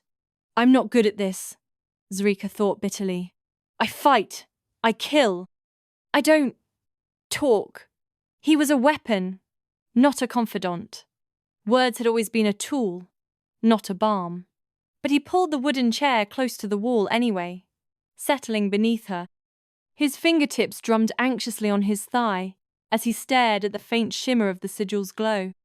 His heart felt heavy, a leaden weight in his chest, as he considered the woman trapped above him, a woman he barely knew, but felt inexplicably connected to. Hey, he said quietly, voice raw in the empty room. I don't know if you can hear me. I don't know how this works. He felt foolish, talking to a ceiling, but the hope that flickered in his chest was enough to keep him going. But I need you to hear me. The ward overhead pulsed faintly. Zrika's brow furrowed. Coincidence. It had to be. Yet, a seed of possibility had been planted. He leaned forward, resting his elbows on his knees. When I saw you in that coffee shop, my heart slammed so hard I thought it would punch right out of my chest. I didn't understand it, didn't know why. It's never happened to me before, he confessed, letting the words flow out, unfiltered and honest. The truth that had been simmering beneath the surface since that first encounter. Another faint pulse, a flicker of the green light, responding not stronger, but definitely there. It was subtle, like the beat of a butterfly's wing, but it was there. A response. Acknowledgement. Zrika swallowed, his throat tightening. His instincts screamed, Go on, tell her everything. You walked past me like you didn't even see me. But I felt you. I felt you. His hand pressed against his chest, right over where the ache had started that day. You were angry.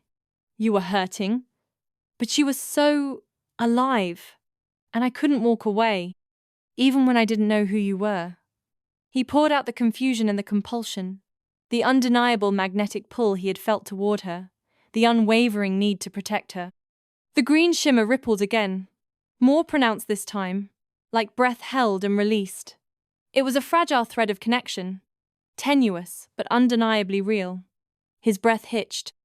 This wasn't wishful thinking. This was her. She was there, present, listening. You've been fighting this thing, haven't you? He whispered, his voice thick with the weight of it. Even trapped like this, you've been fighting. That's why the seal's not finished. You're fighting because you don't want to be claimed by whoever's doing this. You're fighting because maybe, just maybe, you felt me too.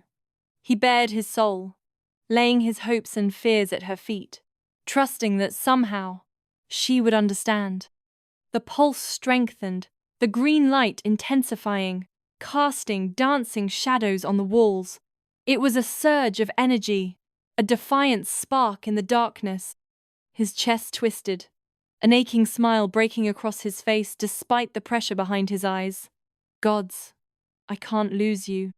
The vulnerability he felt was terrifying, but the hope that bloomed within him was intoxicating. You don't know me yet, Calista. Not really, but I know you. You're strong. You're furious. You love with everything you've got. And when someone betrays you, you burn that bridge yourself. He spoke of the qualities he admired, the strength he sensed, the fire he knew burned within her. The ward pulsed sharply, a stinging snap like a heartbeat, a jolt of pure, raw emotion. It felt like a warning, a surge of defiance, a spark of recognition. Zrika pressed on, his voice steadier now, laced with iron and desperation. He could feel her, the weight of her struggle, the burning intensity of her will. I'm yours. Do you hear me? I'm yours. Whatever this is, whatever it means, I'm not walking away from you. You're not going to go through this alone. He declared his allegiance, his unwavering commitment, his surrender to the bond that had formed between them, knowing that it was the only truth that mattered. His voice dropped to a near growl, soft but commanding. You will hold on, because I'm going to tear this down.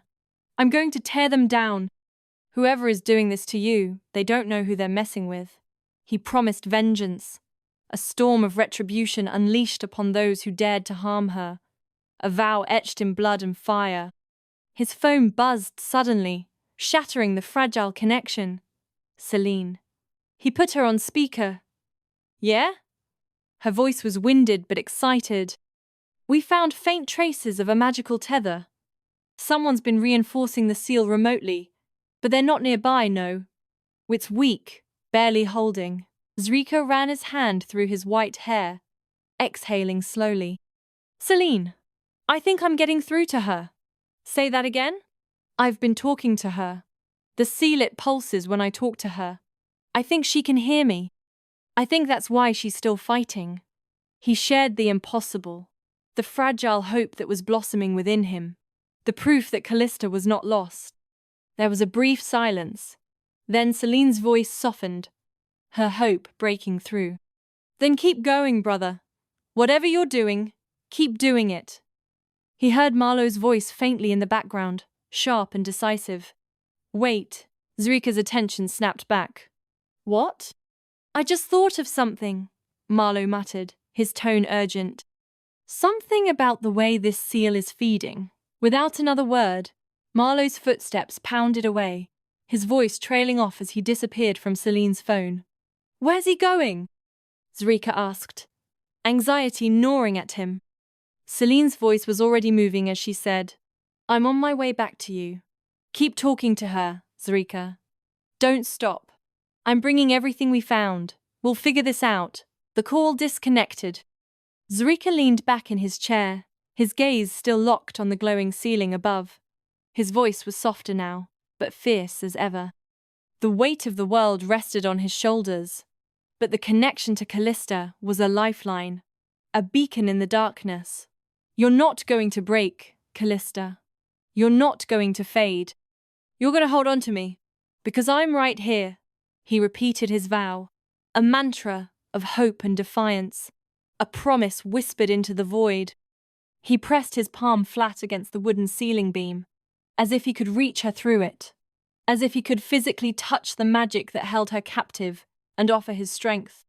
I won't let go, and the ward pulsed steady now, in perfect rhythm with his words, a shared heartbeat in the silent room, a testament to their connection, a green thread of hope woven in the darkness. Marlowe tore through his apartment like a man possessed. Dusty books flew off shelves, thudding onto the scuffed wooden floor, scattering centuries-old parchment and leather-bound grimoires. His hands shook as he wrenched open drawers, flipping through sigil charts, ink-stained notes, and brittle maps, cursing under his breath when his fingers snagged on sharp edges. It's there, I know it's there. I've read this before. I've seen it. His pulse throbbed in his temple, the memory just out of reach, like a word on the tip of his tongue. The weight of Callista's life pressed down on him, each second lost potentially sealing her fate. Time wasn't just ticking.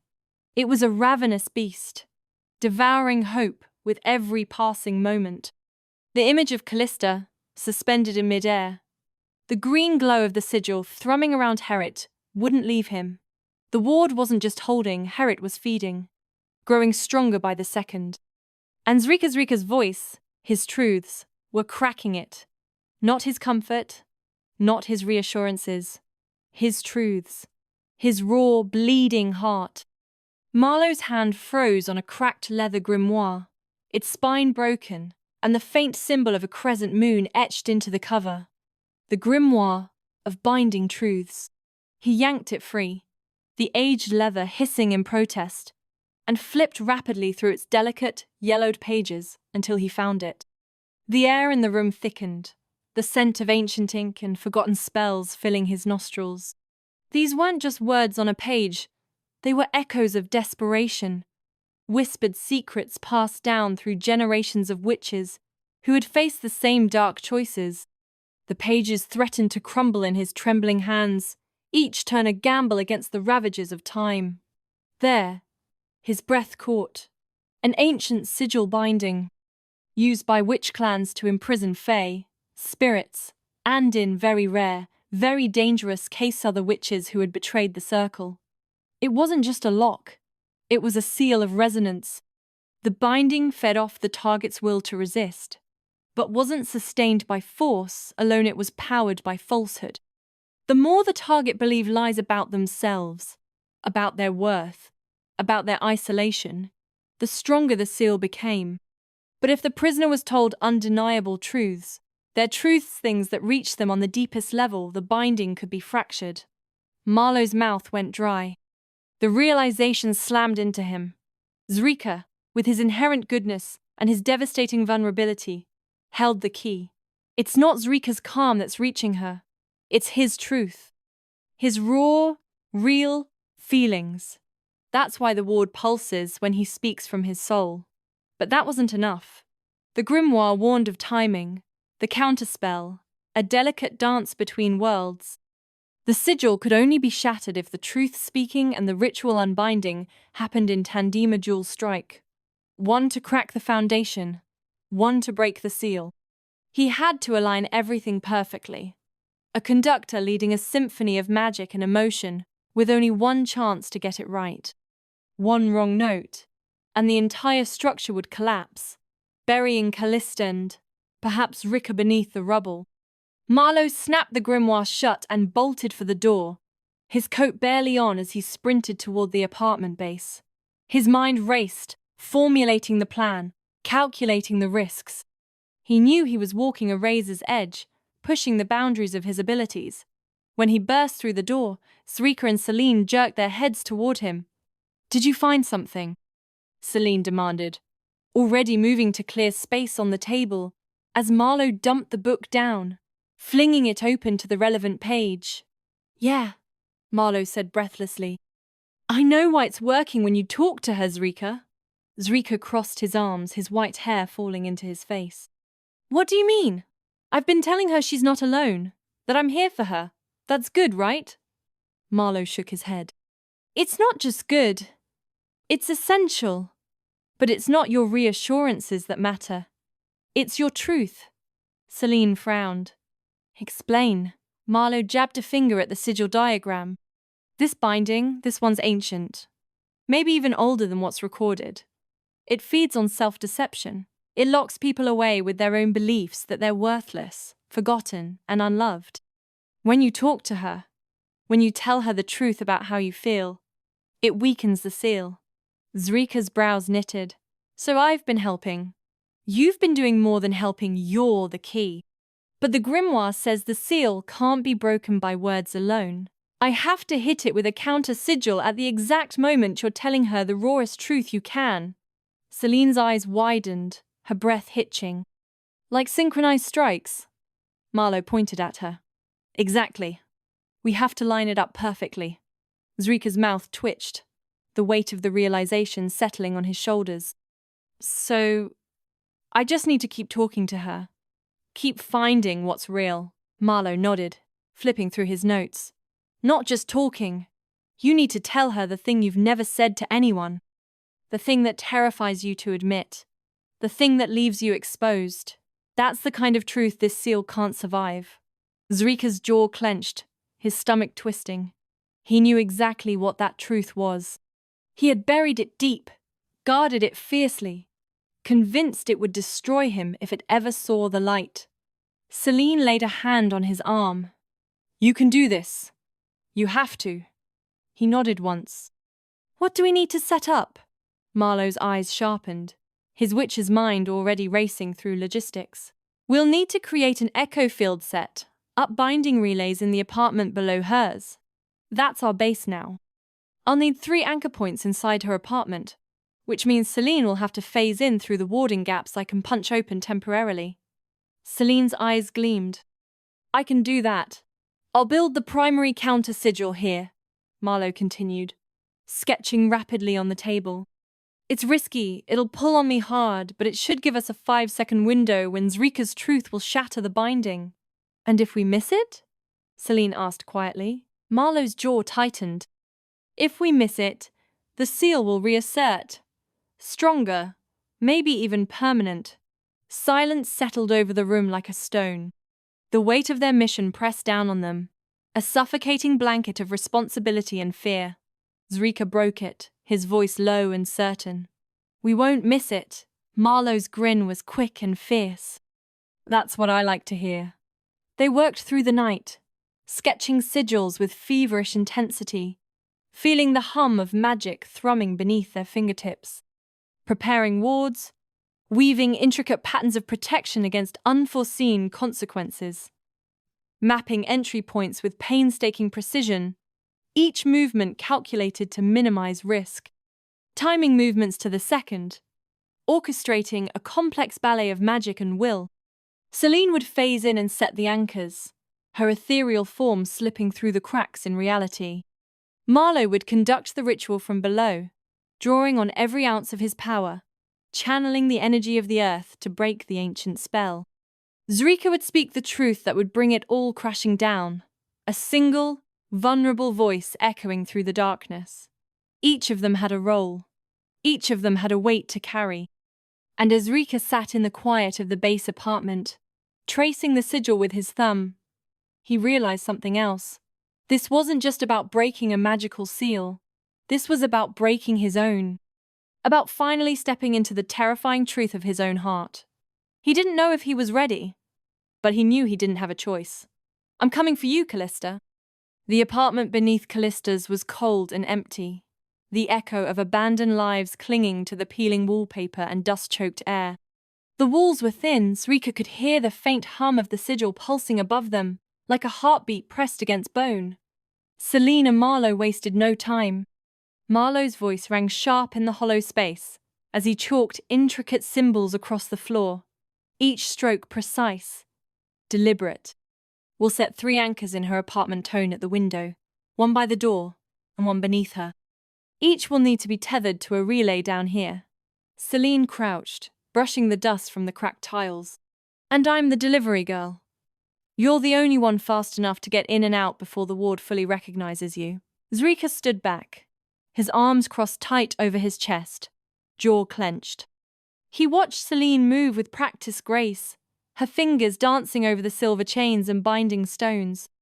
This was the rhythm of their lives' preparation. Risk, the pulse of old magic threading through every breath. But tonight felt different. Tonight, the weight was personal. Zrika's gaze drifted to the ceiling as if he could see through it to her. Calista, still suspended, still trapped in that cruel green glow, still fighting. "She's waiting for me. She's believing in me." The thought twisted in his chest like a blade. He hadn't deserved that kind of faith in a long, long time. He had built a life on deception and self-preservation, a life where vulnerability was a fatal flaw. He had perfected the art of masking his true self, even from those closest to him.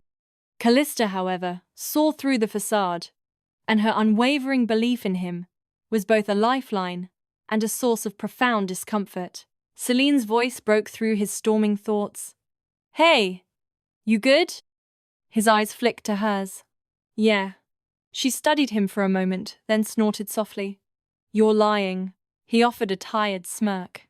"Since when did you get so good at reading me?" "Since always. I just never pressed before." She rose, brushing dust off her jeans. You're carrying something you don't want to share, even with me. Zrika's smile faded. He knew Celine saw the ghost that haunted him, the memories he desperately tried to bury. He had shared pieces of himself with her over the years, but never the core of his pain, the source of his deepest fears. You don't have to tell me now, she added, voice softening. But when you tell her, when you speak your truth to Calista, it better be the whole truth. Don't hold back. Don't lie to her the way you lie to yourself. He swallowed hard, the weight of her words settling deep. Celine's advice struck at the heart of his struggle. He realized he had to tear down the walls he had so carefully constructed to expose the raw, imperfect truth of who he was to Calista. Marlowe set down his chalk, straightening. We'll be ready by nightfall tomorrow. Celine, you'll need to plant the anchors. Zrika, you stay connected with her. Keep talking to her. Keep breaking down the wall. And when the moment comes, I know, Zrika said quietly. We do it together. That night, when the city fell quiet and the streetlights painted long shadows across cracked sidewalks, Zrika sat alone in the base apartment, his back against the wall, his phone pressed to his ear. She can't answer. She's trapped. But maybe, she can still hear me. He closed his eyes, steadying his breathing. His heart hammered against his ribs, a frantic drumbeat echoing the fear and hope warring within him. He hadn't allowed himself to feel this vulnerable in centuries. Calista, he began, his voice low, steady, fighting to keep the tremor from his tone. I don't know if you can hear me right now, but I'm going to keep talking anyway, because I need you to hear me. I need you to believe me. The green ward pulsed faintly above. I saw you that day in the cafe, and something inside me broke loose. I didn't know why. I didn't know what you were to me. I just knew. I knew I couldn't let you walk away. He pictured her face, the way her eyes sparkled with intelligence and kindness. He remembered the immediate, undeniable pull he felt towards her, a connection that defied logic and reason. His throat tightened. He paused, gathering his courage. They tell stories about fated mates, about how it's instant, how it's like lightning, but no one ever tells you it's scary, that it shakes everything you think you know about yourself. He confessed the fear that gnawed at him, the fear of losing control, of surrendering to a bond that threatened to unravel his carefully constructed world. The ward shimmered, just for a second, a faint, almost imperceptible flicker, barely there but undeniably present. I'm not a good man, Calista. I've done things. I've hurt people. I've carried darkness with me so long, I thought it was the only thing I'd ever be. He laid bare the weight of his past, the burden of his actions. He admitted the guilt and regret that had become his constant companions. His voice cracked, but he pressed on. I don't deserve you. I know that. But you're still here. You're still fighting. And I need you to keep fighting. The ward brightened. A wave of energy, subtle yet distinct, washed over him. A response. She was there. She was listening. I need you to feel that tether between us, the one that snapped into place the moment you walked past me. Don't let go of it. Don't stop believing in it. Don't stop believing in me. His fingers trembled against the phone. His truth, raw and jagged, slipped past all his walls, exposing the vulnerabilities he had guarded so fiercely. There's something I've never told anyone, not even Celine. I always believed that if I ever met the one, I'd destroy her, that my love would be the thing that ruined her. I was convinced I could never protect something so fragile, so good. He choked on the words, the confession a painful expulsion of a long-held fear.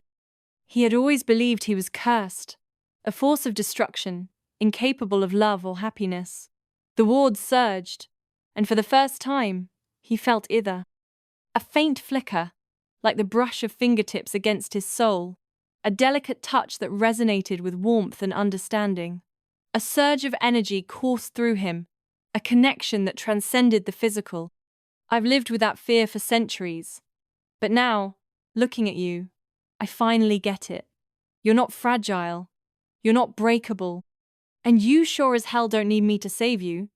He acknowledged her strength, her resilience, her inherent worth. He recognized that she was not a damsel in distress, but a powerful force in her own right. His breath shook. But I need you to let me try. He pleaded with her. Not to save her, but to stand beside her, to fight with her. He needed her to allow him to be vulnerable, to embrace the possibility of love and connection without the fear of destruction. The pulse echoed back a soft, steady beat. Stronger now, more defined. She was there. She was listening. She was responding. We're going to meet soon. I'll find you. I'll get you out of this. Just hold on, okay? Silence stretched, but the ward glowed brighter now, warmer, radiating a subtle green light that filled the room with a sense of hope. The air crackled with a faint magical charge, a tangible testament to the connection between them. His phone buzzed in his hand. Celine, he answered, his voice still thick. Yeah? You're getting through to her. I can see it. Marlowe says he's almost got everything ready. We can do this tomorrow. Zrika exhaled slowly, the tension in his body slowly beginning to dissipate. Hope surged through him, a tangible force that fueled his determination. Tell him thank you. I will. And Z, I love you and I'm proud of you. For what you just said. For trusting her. His chest tightened, a warmth spreading through him at Celine's words. He had taken a leap of faith, and for the first time in centuries, he felt a flicker of genuine hope. Yeah, me too. They hung up, and Zrika sat there for a long time, his head tilted back, listening to the steady pulse of the sigil. The green glow painted the ceiling, a beacon of hope illuminating the darkness. He didn't speak again. He didn't need to. All that needed to be said had been. The tether between them hummed strong, alive, unbreakable. The promise of tomorrow hung in the air, a fragile hope blossoming in the face of overwhelming odds. He knew the battle ahead would be perilous, but he also knew that he was no longer alone. He had Calista, and together, they would face whatever darkness awaited them. The night settled thick over the city, a velvet hush that seemed to hold its breath as Celine, Zrika, and Marlowe gathered in the base apartment. The air crackled with nervous energy, a silent prayer hanging in the balance. Marlowe's grimoire lay open across a splintered table, its ancient pages weighted down by smooth obsidian stones, each one humming faintly with bound power. Runes glowed faintly on their surface, mirroring the tension in the room. 3 anchors, Marlowe repeated, his voice sharp, focused. He ran a hand through his already disheveled hair, pushing it back from his forehead. Each one weakens the sigil, but they have to be placed carefully thread the gaps in the warding, or it'll collapse the whole thing and trap her permanently. Zrika's jaw flexed. The muscle jumped in his cheek as he considered the potential ramifications. And if it senses Celine? She moves fast, quietly. It won't notice if she times it right. Marlowe adjusted his glasses, his gaze sharp and assessing. Every fraction of a second counts. His gaze flicked to Celine. You ready? Celine pulled her hair into a tight knot, tucking stray strands behind her ear. The simple act revealed the sharp angle of her jaw, a testament to her focus. Born ready. Let's punch a hole in this thing. Zrika stepped in front of her, his hands settling heavy on her shoulders. The gesture was grounding, protective. Be careful. Her smirk was small, but it warmed her whole face. It was a promise, a reassurance, everything he needed to see. You know me. I'm a shadow. Yeah. Well, you're my shadow. Don't get caught. His voice was rough with concern. She winked, pulling her leather gloves tighter. The soft squeak of the leather was the only sound in the room. Stop being a sap. You've got a tether to whisper sweet nothings into, remember? Zrika exhaled a shaky laugh, stepping back as Marlowe handed her the first Ancora silver disc, etched with runes, cool and pulsing in her palm. It felt like a living thing, vibrating with suppressed energy. One by the window, one by the door, one under her. Marlowe instructed, his voice clipped, precise. He paced, his anxiety palpable. I'll be here, locking each one in as you go. Zrika will keep her calm, keep her tethered. Celine tapped the side of her head. Got it. In, out. No room for heroics. She knew the risks, the fragility of their plan. Marlowe's expression softened briefly. The worry etched on his face was genuine. Be safe, Celine. Seriously. She shot him a grin over her shoulder as she slipped out. You boys worry too much. The door clicked shut behind her. Celine moved like smoke. Every step was calculated, every breath controlled.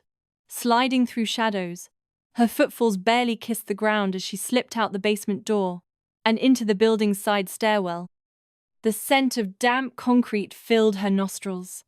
Her pulse was steady, her breathing smooth a dance she'd done 100 times before, but never like this. Never when it was someone they couldn't afford to lose. This wasn't just a mission, it was personal. She pressed her hand to the outer edge of the ward, feeling its crackling hum. The sigil pulsed, faintly aware but not fully awake yet. A sleeping beast, waiting to be roused. Celine whispered to herself, counting heartbeats, then slipped through the gap, timing her movement with the ward's natural rhythm. It was like slipping through a veil, a momentary disconnect from reality. The first anchor settled behind the window's frame like it belonged there, camouflaged, innocuous, but powerful. Marlowe's voice buzzed through the earpiece. First one's locked. Go. The relief in his voice was subtle, but audible. She melted toward the apartment door, her senses alive, sharp. Each creak of the floorboards, each rustle of the wind, amplified in the silence. Second anchor, tucked low beneath the threshold. Locked. The ward thrummed, restless. 2 down, 1 to go. The most dangerous part. The final anchor needed to be placed beneath Calista where the glowing sigil burned on the floor, where she hung suspended in quiet defiance. The very air around her seemed to crackle with power. Celine slipped inside the apartment like a whisper, her eyes flicking to the center of the room. The green light cast eerie shadows on the walls, distorting the familiar shapes of the furniture. There she was. Calista, her body still weightless in that cruel, pale green light, her face etched in strain but not surrender. Her eyes were closed, but Celine could sense her presence, her unwavering spirit. Never surrender. It was written in the set of her jaw, the line of her shoulders. Celine's chest ached, a deep, resonating pain that reminded her of everything she'd lost and everything she hoped to gain. She slid the third anchor into place, breathing so shallow it barely stirred the dust in the air. Each movement was deliberate, precise, a testament to years of training. Her fingers brushed the anchor's edge. This was the one that mattered most, the linchpin. In that hush, Celine leaned close enough to whisper. The metallic tang of the magic filled her nostrils. Hey, Calista, she breathed, her voice shaking just a little. She ignored the tremor, focusing her will. I know you can hear me. The ward pulsed faintly. A warning. You've got people now. You've got me. I know we haven't known each other long, but I have already decided I'm your sister. You've never had one, but you've got one now. The words were a promise, a vow. The green glow flickered, a heartbeat skipped. A sign of recognition. You're loved. You're not alone. I love you. Zrika loves you, so just hold on, okay? You've got family coming for you. She poured all her hope, all her strength, into those words. Her hand brushed briefly against Callista's foot, a silent promise, and then she was gone, slipping back out the door before the ward could flare awake. The weight of the world lifted from her shoulders, just a fraction. Back in the base apartment, Celine skidded through the door, panting but grinning. The adrenaline surged through her veins. Anchors are in. Marlowe slammed his palm over the relay stones, locking the anchors into place. The room buzzed with freed energy. Good. They're holding. He slumped back in his chair, his face pale with exhaustion. Zrika lowered the phone from his ear, his throat thick. Emotion choked his voice. We heard what you said, Celine blinked. Her bravado faltered for a moment, replaced by vulnerability. You did? Yeah, Marlowe said quietly, his voice unexpectedly soft. The sharpness was gone, replaced by a quiet respect. That was beautiful. Celine shrugged, her voice catching just a little. She busied herself with pulling off her gloves, avoiding eye contact. She deserves to know someone's waiting on the other side. Zrika's chest swelled with a fierce ache pride, love, gratitude, all tangled in his ribs.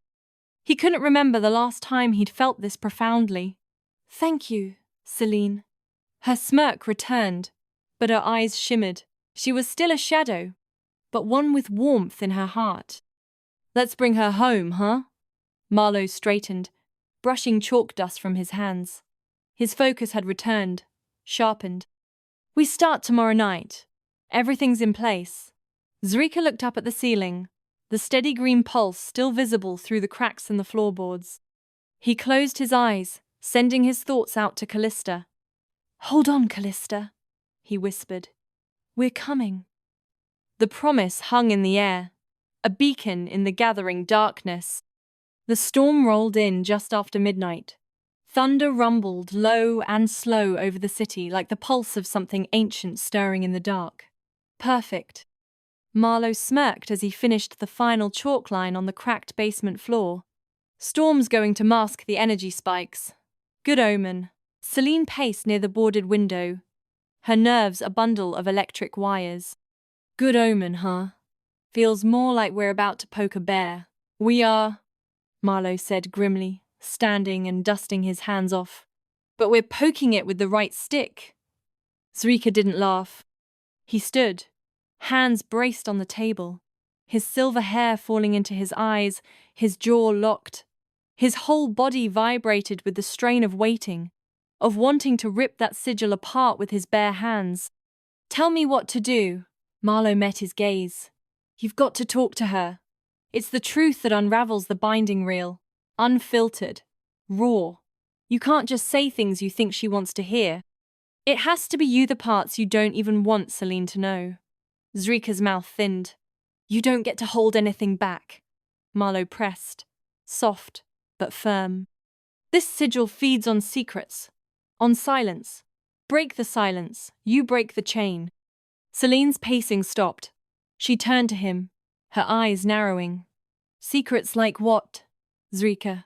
His lips parted, then pressed closed again.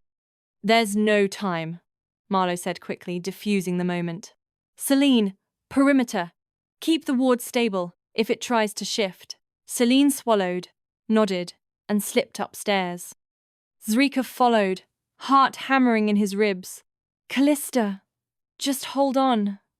The apartment glowed, a sickly pale green that pulsed in waves, like the tether had synced to her heartbeat. She still hung there, suspended, but her body trembled, now a fight from within, refusing to let the magic consume her.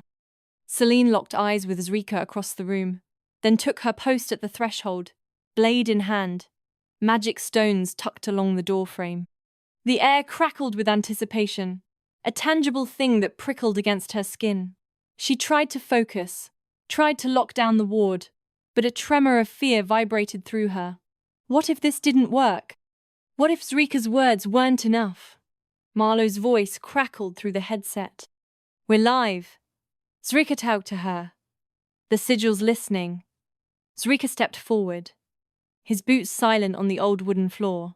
His throat was dry, his tongue leaden, but he forced himself to speak. Calista, it's me. The tether flared faintly. You can hear me. I know you can. I felt it the other night. You responded. That's real. The tether pulsed again, just slightly brighter. Zrika exhaled shakily, his hand clenching into a fist. I don't know why you were put in my path. I don't know why I've been dreaming about you since I was young. I didn't know it was you. I thought I was broken. A deeper pulse. The sigil hissed, shifting uneasily. I never told Celine. I used to dream about someone with a broken heart. I'd see her crying, alone, and I'd feel it. I'd wake up aching, like I'd lost something I hadn't even found yet. Celine's sharp breath crackled through the comms. The words hit her like a hard sharp, unexpected. She'd always known Zrika kept parts of himself hidden, but to learn he'd been carrying this vision of another woman, suffering in his dreams, for so long, it pierced her. Not jealousy, never that. She loved Calista like a sister, like a piece of her own heart. This wasn't rivalry. It was the ache of realizing Zrika had been walking with this shadow alone, and she hadn't known. She shoved the sting down, forced herself to focus. Callista's life was on the line. I've spent my whole life pretending I wasn't waiting for someone, Zrika confessed, stepping closer, his voice shaking but strong. I've kept people at arm's length, because no one ever felt like you. Marlowe's voice came low and fast. Zrika now! The tether's thinning. Keep going. I don't know if you'll believe me, but I felt you the moment you walked into that coffee shop. I've never felt something so fated. It scared me. The green light trembled. I want you to know, Calista. I'm not here because I pity you. I'm not here because I feel obligated. I'm here because I chose you. The sigil flickered violently. I choose you. Even if you walk away from me when this is over. Even if you tell me you want nothing to do with me. Even if you don't believe in this mate bond crap. I choose you because I have loved you across lifetimes I can't remember. Marlowe's voice spiked in his ear. It's folding! Get ready! Selena hold, the perimeter! Celine snarled as the ward strained, flaring angrily at the collapse of its chain. The magic felt like it was trying to rip itself free, twisting and writhing in her hands. I've got it! Zrikadon, stop now!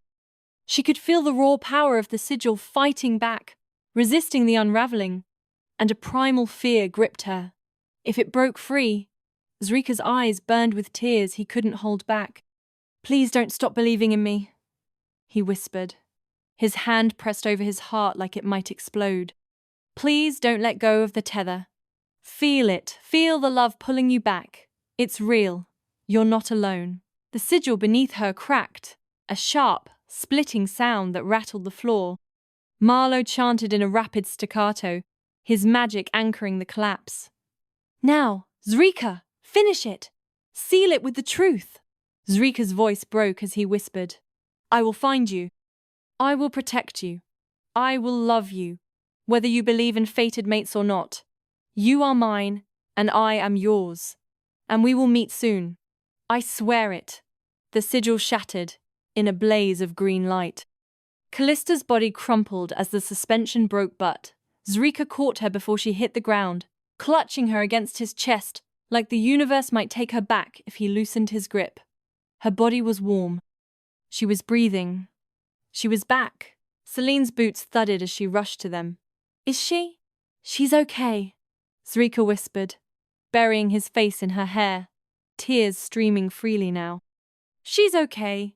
Marlowe's relieved laugh echoed through the comm. You did it. Celine knelt beside them, brushing Callista's hair from her face. She's gonna need time, but she's not going to face this alone. Zrika's voice cracked, his arms tightening around Callista's limp form. No, never again. Celine's hand squeezed his shoulder. And when she wakes up? His smile was pure, aching hope. When she wakes up, I'll be right here. The sickly green light that had bathed the room moments ago had just flickered out, plunging the apartment into an aftermath of heavy silence. The air still crackled faintly, a residual echo of the violent shattering of the sigil that had held Calista captive. The scent of ozone and burnt magic lingered, a testament to the battle fought and won. Zrika cradled Calista carefully in his arms, his posture protective and tender. His thumb brushed slow, reverent circles over her cheek, a silent reassurance. She was breathing shallow, but steady, a faint but vital rhythm that filled him with a fragile hope. Her skin was pale, almost translucent, and the lingering shadows under her eyes spoke of the torment she had endured. Celine crouched beside him, her breathing ragged and uneven. Sweat beaded on her forehead, and her usually immaculate hair was disheveled, a testament to the frantic moments that had just passed. "You stayed with her. You didn't let her go," she said, her voice laced with a mix of relief and awe. "She didn't let me go," Zrika whispered, his voice cracking with emotion. The bond they shared, forged in shared trauma and burgeoning affection, had proven stronger than any magic. "She fought to come back. I felt it." Every moment. Celine's eyes shimmered with unshed tears. She reached out, her fingers lightly tracing the curve of Callista's jaw. "She's going to be okay," she declared, her voice firm with a conviction she desperately needed to believe. "She's strong. She always has been." But then the air changed. The quiet aftermath was shattered, replaced by an insidious unease. It was subtle at first, an itch at the edge of their senses, a prickling awareness of something unseen and unwelcome. A cold slither of malice pressed against the windows like a rising tide, a premonition of impending danger that sent shivers down their spines. The temperature in the room seemed to drop several degrees, and the faint crackling of residual magic intensified, taking on a more menacing tone. Marlowe's voice crackled through the comm in Zrika's ear, urgent and strained. "Something's coming, move now. Get Calista out of there." His words were clipped, betraying the fear that even he couldn't completely mask. Too late. The warning came a fraction of a second too late. Glass exploded inward in a hailstorm of shards and splinters, propelled by a force that ripped through the reinforced windows, as if they were mere paper. The room was instantly filled with the sound of shattering glass and the rush of wind. The figure hit the floor hard, rolling into a crouch with practiced agility.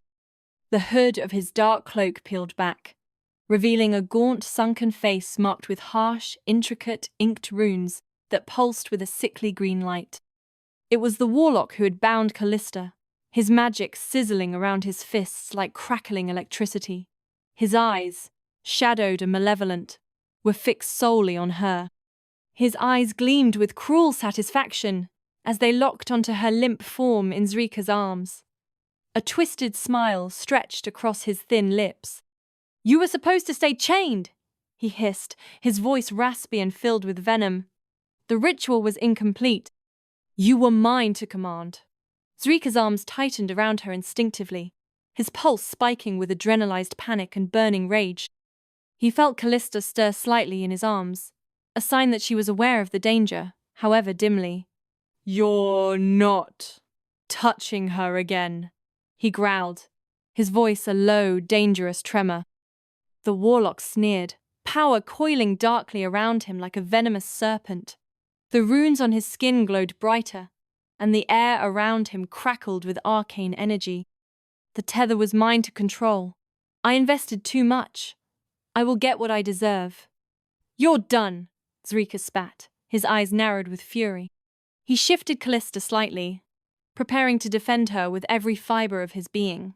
But before Marlowe or Zrika could move, Selena was already airborne. Her reaction was instantaneous, fueled by a protective rage that eclipsed her usual calm demeanor. She crossed the room in a heartbeat, a blur of motion and lethal grace. Her blade, normally concealed, was drawn in a blur of steel and fury, gleaming under the dim light of the apartment. The warlock's hands shot up, attempting to conjure a defensive ward, but Celine was too fast. Her attack was precise and merciless. Celine's first strike severed one of the warlock's hands at the wrist, sending it clattering to the floor, fingers twitching, the air filled with the acrid smell of burnt flesh and ozone. The warlock screamed, a high-pitched, keening sound that echoed through the apartment. "You think you can shackle my sister?" Celine's voice was a raw, snarl, feral and electric. barely recognizable as her own. Her eyes burned with a cold, incandescent fury. The warlock stumbled back, stunned by the suddenness and brutality of the attack, clutching at the stump of his arm. But Celine gave him no quarter. She drove forward, raining blows with a blistering speed that defied human capability, her magic-charged blade sparking against his hastily erected defensive wards. "You used her," she growled, her every strike battering his shields, until cracks spidered across them like fissures in glass. "You manipulated her. You twisted her. She's a tool," the warlock hissed, retreating desperately, his eyes darting around the room as if seeking an escape. "Nothing more! She's family!" Celine's next strike shattered his ward entirely, the force of the blow throwing him against the wall with a sickening thud. Zrika could barely speak. He was frozen, clutching Calista against him like a shield, his eyes wide with disbelief as he watched Selena measured, tactical sister lose every inch of her restraint. This was a side of her he had never seen before, a primal force unleashed. Marlowe's voice buzzed faintly through the comms, shocked and laced with concern. "Selena, pull back!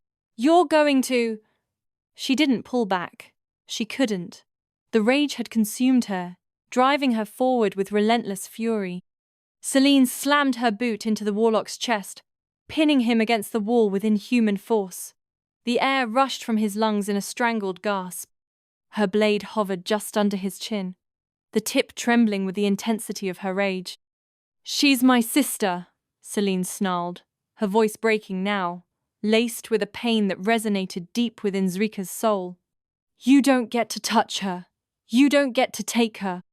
You don't get to break her."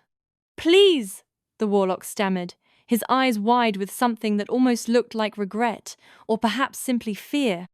It wasn't supposed to."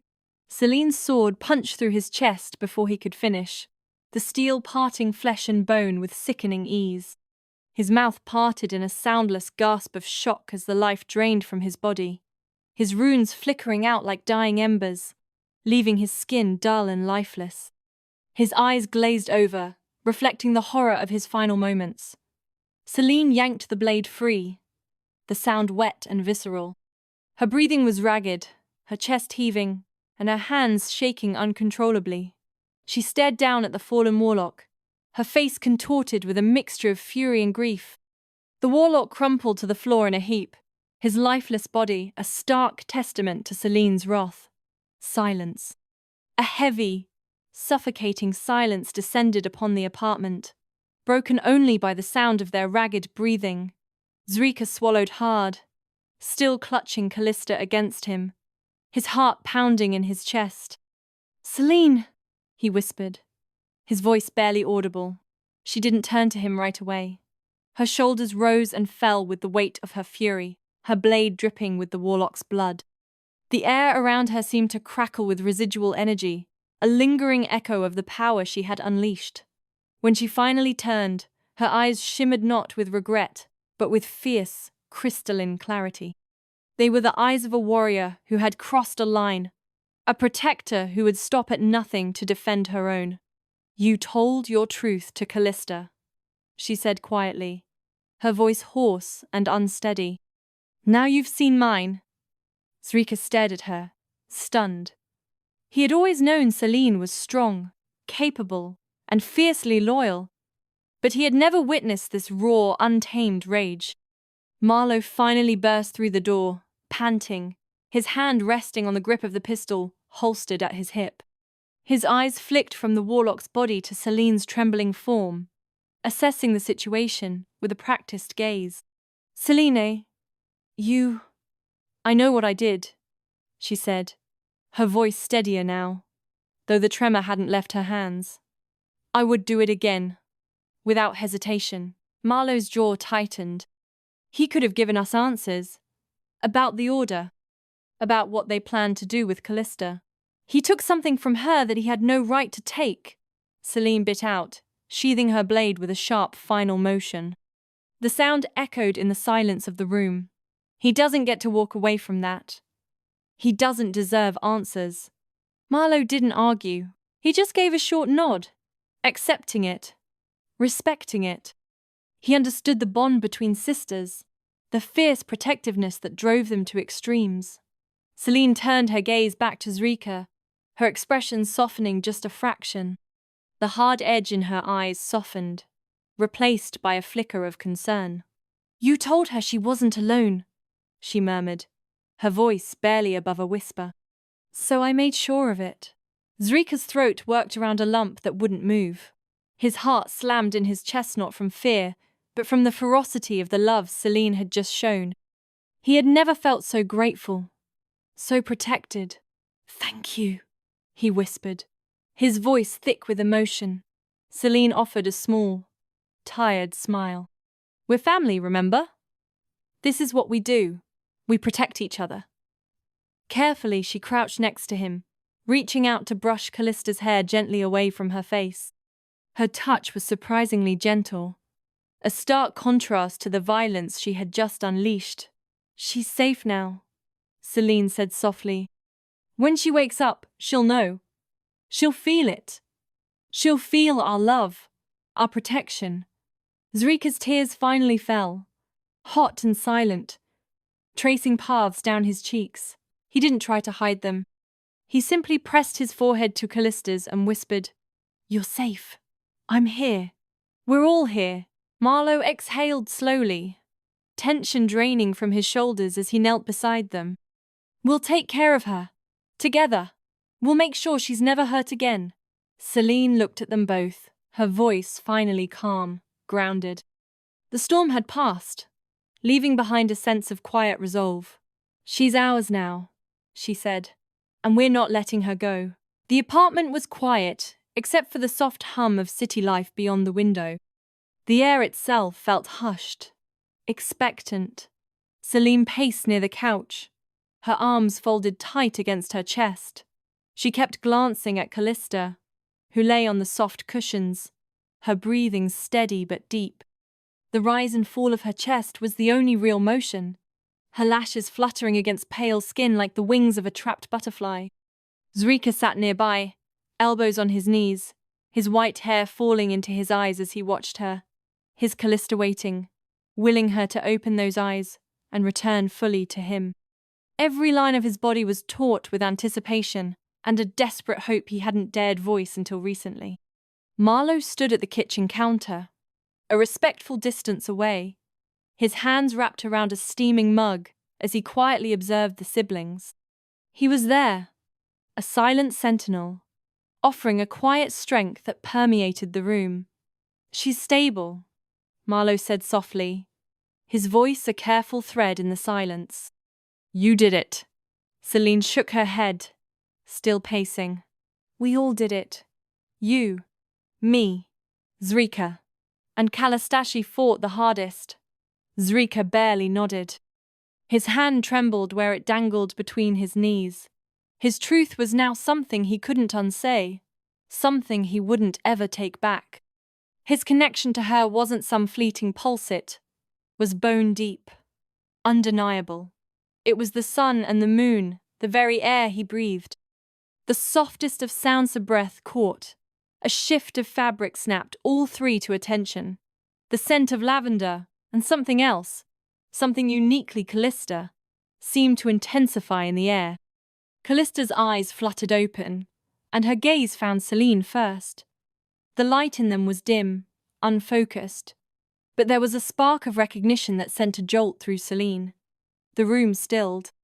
Every breath was held, every muscle frozen. Celine froze, mouth parting in shock. "Calista?"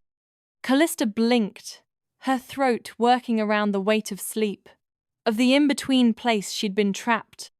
Sensory information flooded her, the soft wool of the blanket beneath her fingers, the faint taste of metal on her tongue, the distant siren wailing through the city. The dreams, the visions, the whispers, they coalesced into a coherent whole. She remembered Celine's green light, the surge of power, the warm strength of the tether. She remembered Zrika's voice, raw with emotion, calling her back. Her lips moved, and though her voice was barely there, the words were unmistakable. "You called me sister. Tears hit Celine's eyes instantly. No warning, no defense. Years of longing, of unspoken grief and hidden hope burst forth in a torrent. She crossed the room in 3 quick steps and dropped to her knees beside the couch, wrapping Calista in a tight, trembling hug. "You heard me," Celine choked out, her voice cracking wide open. "You heard everything." Callista's arms slowly came up, shaky but sure, and hugged Celine back, her face pressing into her shoulder. The contact was grounding, solidifying the reality that she was here, safe, and finally, truly connected. I heard it all. I pieced it together. The green light, the tether, everything you and Zrika said. I wasn't unconscious. I was stuck in a place where I couldn't move, but I could feel you. I could hear you. She could feel Celine's love, her fierce determination, and the weight of the pain she carried. It was overwhelming, but not unwelcome. Zrika exhaled like his lungs had just unlocked. Relief washed over him, wave after wave, but he stayed seated, his hands clenching tightly, willing himself to let her have this moment with Celine. He could wait. He would wait. This connection, this blossoming of sisterhood, was sacred. "You said I have a sister," Calista whispered, the words thick with disbelief and a fragile hope. "You do," Celine whispered fiercely, holding her even tighter. "You have me. Always." Callista's tears finally broke loose, silent and hot against Celine's skin. There were tears of relief, of gratitude, of a profound sense of belonging she had never known. "I never had anyone before. And now I have you." They held each other like they'd known one another for lifetimes. A bond forged in dreams and desperation, now solidifying in the waking world. The scent of Celine, of sunshine and wildflowers, filled Callista's senses. It was the scent of home. Marlowe let out a soft breath and quietly left the room, giving them their space. He knew that some moments were too precious to intrude upon. When Celine finally pulled back, she smoothed Callista's hair like she'd done 100 times already, a gesture both familiar and brand new. "You should rest." "I don't want to rest," Calista whispered, her gaze finally flicking past Celine to him. To Zrika, Celine glanced over her shoulder at her brother and smiled softly, knowingly. She could see the longing in his eyes, the barely restrained energy radiating from him. "He's been waiting." Celine rose, brushed her hand across Callista's hair one more time, and quietly slipped away, leaving them alone in the quiet hum of the apartment. Zrika hesitated, suddenly unsure, the weight of the moment slamming into him now that it was here. He had dreamed of this moment, yearned for it, but now that it was within his grasp, he felt a surge of vulnerability. Calista sat up slowly, her body still aching, her muscles protesting after their long imprisonment, but her eyes steady on him. They were filled with a warmth he hadn't dared hope to see. You've been in my dreams since I was a little girl." Zrika's breath caught. He felt a tremor run through him, a response to the profound truth in her words. "What?" "You always saved me," she whispered, tears still glistening, but her voice steady. "A white-haired man who always found me when I was lost or scared. I didn't know it was you. Not until I saw you in that coffee shop." The image of him, bathed in sunlight, had sparked something deep within her, a recognition that transcended logic. Zrika's chest constricted so tightly that he could barely breathe. He understood now. The connection, the pull, it wasn't just his. It was a bond woven through dreams, a destiny long in the making. "I think," Callista's voice trembled as she reached for his hand, lacing her fingers with his. Her touch was electric, sending a jolt of pure energy through him. "I think I've been waiting for you my whole life." Zrika's throat burned.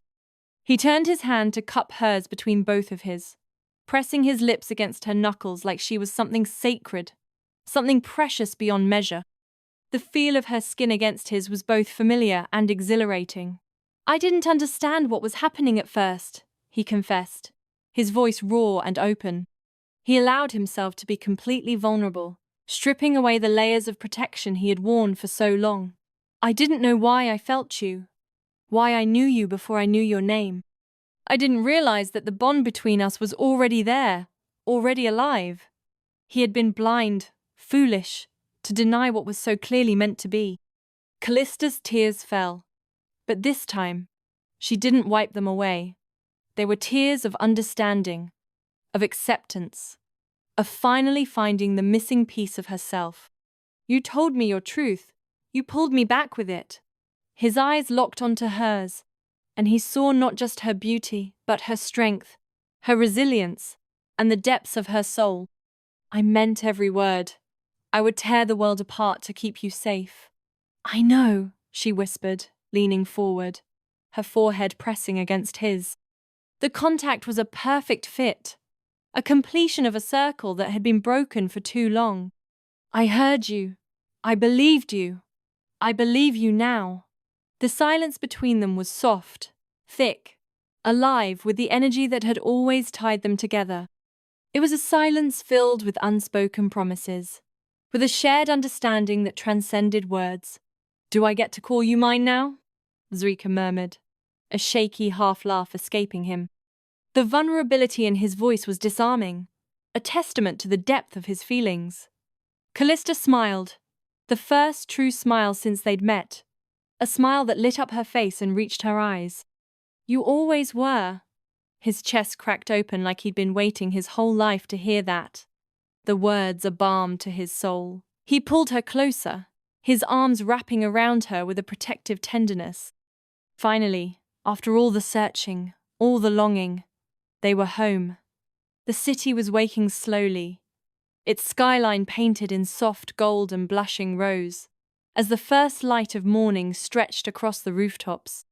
From the balcony of the Coven apartment, the view was perfect quiet, peaceful, the kind of morning people rarely noticed in their rush to start their days. Calista leaned against the railing, a steaming mug warming her hands, her gaze lingering on the skyline. The wind teased the loose strands of her hair, and for the first time in her life, she didn't flinch at the quiet. Silence no longer meant loneliness, but a comfortable space held by the love of those within the apartment's walls. Footsteps padded softly behind her, and before she could turn, strong arms wrapped around her waist, pulling her back against a familiar chest. Zrika's chin rested on her shoulder, his breath warming her skin. His white hair, as always, was a glorious mess, defying any attempt at taming, a wild halo around his head. He wouldn't let her fix it. He claimed she liked it that way wild, untamed him. He was right. She loved the way his hair looked against his sculpted face, a contrast of chaos and control that mirrored the depths of his soul. "Morning," he murmured, pressing a kiss to the curve of her neck. The scent of his skin, a blend of spice and something uniquely Zrika, filled her senses. Calista smiled, leaning into him. "Morning." A comfortable silence settled between them as the city stretched and yawned below. They watched the miniature cars begin to crawl along the streets, the distant hum of the city rising like a gentle tide. It was a shared moment of tranquility, a silent acknowledgement of how far they'd both come. "She's cooking again, isn't she?" Calista said, amusement tugging at her lips. She could practically feel the culinary disaster unfolding within. Zrika groaned, burying his face in her shoulder. "Please, save me.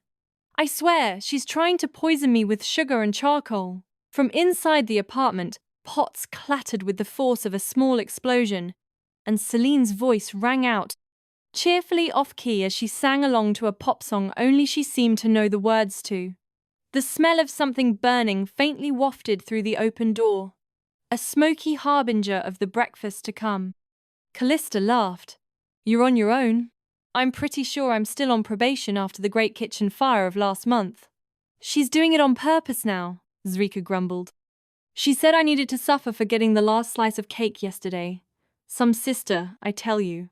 She's right. You did steal it. I saw you. You practically teleported across the room. It was survival. You should have seen her coming at me with that fork. She looked like a Valkyrie defending her honor. With a dessert utensil. Calista snorted, her laughter trailing off as she glanced back out over the city.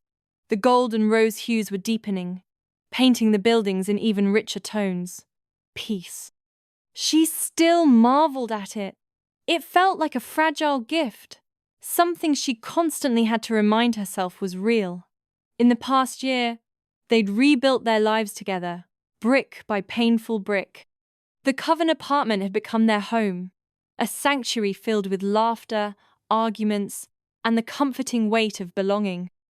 The warded neighborhoods had grown stronger, a testament to their combined power and the unwavering dedication of the witches they protected. And the nightmares that once lurked in the corners of her mind, they'd finally loosened their grip, fading into distant, blurry memories that no longer held the same terror. Celine had become the sister Calista never knew she needed, a constant force, fiercely protective, wonderfully chaotic. They trained together, pushing each other to their limits, laughed together until their sides ached, and most nights, they stayed up too late talking about everything and nothing, forging a bond that felt as strong as blood.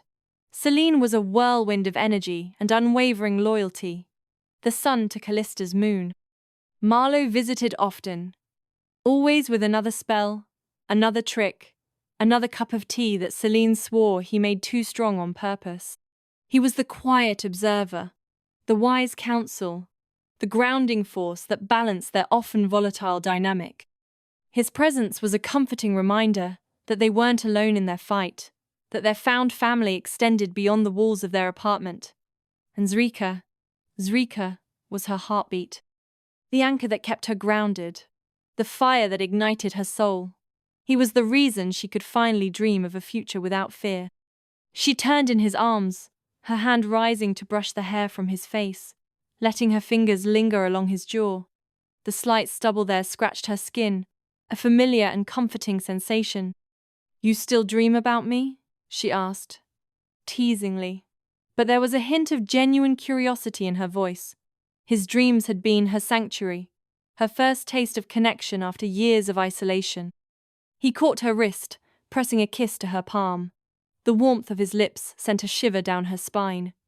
"Every night, and they get more vivid every time." She arched a brow. "Even now that I'm here, right beside you?"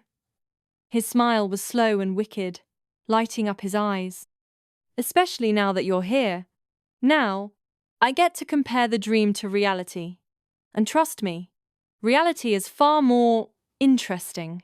He leaned in close, whispering in her ear, "The dreams never captured the way your eyes sparkle in the morning light." A soft thud sounded behind them as Celine stormed onto the balcony, apron dusted with flour, a proud gleam in her eyes, and a smudge of something vaguely orange on her cheek. "Breakfast is ready. You two can make out later. I need backup before I accidentally burn down the entire building." Zrika groaned. "Please tell me you didn't set off the smoke alarm again. The neighbors are starting to give me the look." Celine grinned shamelessly. "No promises. But hey, at least it's not as bad as the time I tried to make croissants." Calista laughed, reaching for Zrika's hand. "Come on, it's probably only slightly burnt. And maybe a little structurally unsound." He sighed dramatically but let her tug him inside. "One day, I'm going to cook, and you'll all be begging for my culinary masterpieces." Celine snorted. "That'll be the day. I'll believe it when I see it. And when the fire department isn't involved." Marlowe appeared from the hallway, adjusting his jacket as he passed them. "If Zrika cooks, I'll cast a protection spell on the kitchen, just in case. And maybe stock up on fire extinguishers." "Traitors," Zrika muttered under his breath, but his hand tightened around Callista's, a silent promise that he'd never let go. The love in his eyes was a tangible thing, a warmth that spread through her and chased away the lingering shadows. The apartment filled with the sound of clattering plates, bickering over toast, mostly between Celine and Zrika, and Celine's terrible singing as they moved around each other like a family that had always been, each knowing their place in the intricate dance of their lives. And maybe, in some way, they had. Maybe their souls had recognized each other across lifetimes, destined to find solace and strength in each other's company. As Calista settled at the table between the people who'd become her home, she knew this was either life, her family, her future. It wasn't perfect. It was messy and chaotic, and sometimes terrifying, but it was theirs. She reached out, threading her fingers through Zrika's, a quiet vow in the press of skin against skin, a promise to protect this fragile piece, to cherish the love they had found, and to face whatever challenges lay ahead, together. They'd survived the storm. They'd rebuilt their lives from the ashes of their past. They'd found love and belonging in the most unexpected of places. They'd earned the peace, and this was just the beginning. He kissed her gently, reverently, like she was something precious and fragile that he'd found in a lifetime of searching. A kiss that spoke of devotion, of gratitude, of a love that transcended magic and destiny. When he finally pulled back, her hand cupped his face, her thumb brushing the edge of his jaw. His eyes, usually so full of playful mischief, were now filled with a deep, unwavering love. "You're safe now," he whispered. "We're safe. We're home." Calista glanced toward the door where Celine had disappeared, likely plotting her next culinary experiment. "We're a family now. A crazy, dysfunctional, slightly singed family." Zrika smiled, resting his forehead against hers once more. "Yeah, we are. And I wouldn't trade it for all the magic in the world." That's the end of this tale. But in the world of the supernatural, there's always another shadow waiting. Thank you for staying with me through every twist, turn, and heartbeat. If you enjoyed the ride, there's more waiting for you. Just check out the other audiobooks on this channel. Don't forget to subscribe if you want more magic, monsters, and stories that go bump in the night. Until next time, stay curious and brave and never stop listening.